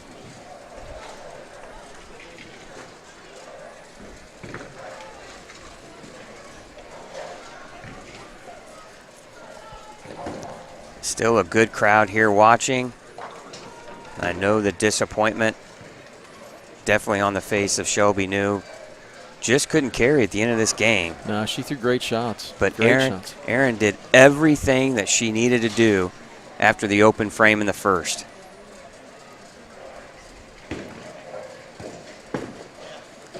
And that is a winner, ladies and gentlemen. Mommy's bringing home the tiara. And I know as she gets a hug from her son here, and what a special moment for Erin Jones. Her first title here at the Queens. She's made deep runs before and came up short, but 2022 is the year for Erin Jones, and what a run it was. What a day. I mean, you know, to start out with an open and then come back with the strings twice against Shelby New. I mean, what mental resiliency that Erin has shown. And she just threw the ball great all day. Pressure situations. She did what she had to do every game. Undefeated. Absolutely. What a tournament. And to beat Shelby New twice, you know at the end of the day, you've earned it. Yeah. And another great year for Shelby New and the Queens. She comes up short in the title match. But Shelby New has proven everyone that she's the lady to beat for the Queens. And we're going to come back with trophy and check presentation, and we'll have Erin Jones right here, Mike, in the booth, and we'll talk to her about her win right after this.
All right, welcome to the broadcast booth here. Scott Gilmore, Mike Albee with our 2022 Queens champion, Erin Jones.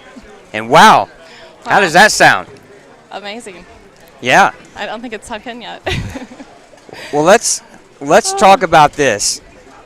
What did you feel like you had to spot Shelby an open in order to make it exciting, or what? Hey, I did it last game. I thought, why not again? Definitely not the game plan coming out, but I thought, okay, well, it's game one or frame one.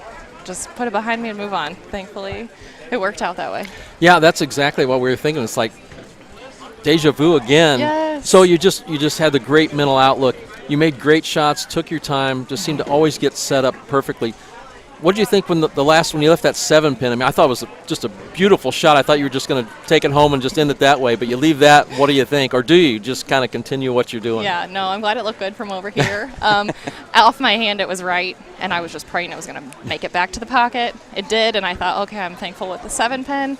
9th frame, I didn't want to open going into the 10th, so I was thankful for that. Oh, you made great shots all day. I mean, the last three between Shelby and Jacqueline, I mean, wow, the top three, you guys are definitely the top three in the state, and I congratulations. What a beautiful tournament. Awesome. All day. Thank you. I came out, definitely wanted it. Like I said, my daughter asked for the tiara this morning. Mom, I really don't want to go, but I hope the best for you. And so, Maddie, I have the tiara. I'll bring it home for you, and I'm so glad Corbin was here to enjoy that last game with me. Tell us how special is it to have your son here with you the whole day, and to finally break through, because you've been knocking on the door here for so many years, and to finally see your name up there. I know. How cool is that? I'm so excited. When he said this week he wanted to go, because I was going to make other plans or arrangements for him, he's like, no, Mom, I want to go. I want to be there for you. And that meant so much to me, and he didn't change his mind all week, and here he is supporting me all day. And that last match, everything was down and all eyes on Mom, and he was awesome. I'm glad he was here. Yeah, and I noticed Scott Schmall was here, kind of helping you out throughout the day. How important is it to have somebody back there, just another set of eyes? Absolutely. Just somebody to lean on, watch ball motion. Thankfully, I didn't have to move much, and I didn't have to change balls from that whole second block into match play all the way into the final match. First block was a total mess, so I'm glad I had a second chance. And, yeah, he was awesome, and I'm thankful to have him here for sure. So. Well, as Mike, as we always know, the money is here and gone, but the recognition is here for the rest of your life. Absolutely. And yeah, it's exciting. Now, you get to come back as a defending champion, and people will know Erin Jones as a state champion and a Queens champion. I'm glad to have one under my belt. I definitely have been working for it. I didn't know if it ever happened, but I'm glad to be here, and it feels good. Well, you bowled great all day long. Thank you. To think about this, running that undefeated, I mean, that's an awful hard thing to do. Absolutely. I've seen Shelby do it a few times. I'm glad to follow along in her footsteps, and it's going to be fun. Yeah, I thought there was the middle of the match when Shelby wasn't able to double. Yeah. We thought probably the biggest shot of the match was probably that fifth one of the string, and that one kind of put all in your hands, and what a great shot. I mean, you just made great shots all day, but we thought that was the biggest one right there. Yeah, once I was able to string them, I mean, not that I wanted her to not strike, but I was glad to have a little pressure on her and just kind of see myself catch up and then kind of go into the lead. It was kind of nice there. Yeah, the best defense was your offense for sure. Exactly. I knew I had game 2 as an option, but I'm glad to just be done in one and celebrate. I'm excited. Yeah, you don't want to have to get to game 2 if you don't have to, right? I don't. I mean, Shelby's great. I would never wish that on her or anybody else, but for myself, I'm glad we got it done in one game. All right. Well, that's going to wrap things up here from the Queens here at Anderson, Indiana. And want to thank Chad Lester, Mike Albee, for joining us here in the broadcast booth for the weekend. We'll be back in 2 weeks, February 26th, for the Indiana High School All-State Tournament. And we hope you enjoy that, too, as well. Our champion, Erin Jones, the Queens champion here. We thank you for watching. We hope you enjoyed it. And we'll see you next time around. So long, everyone.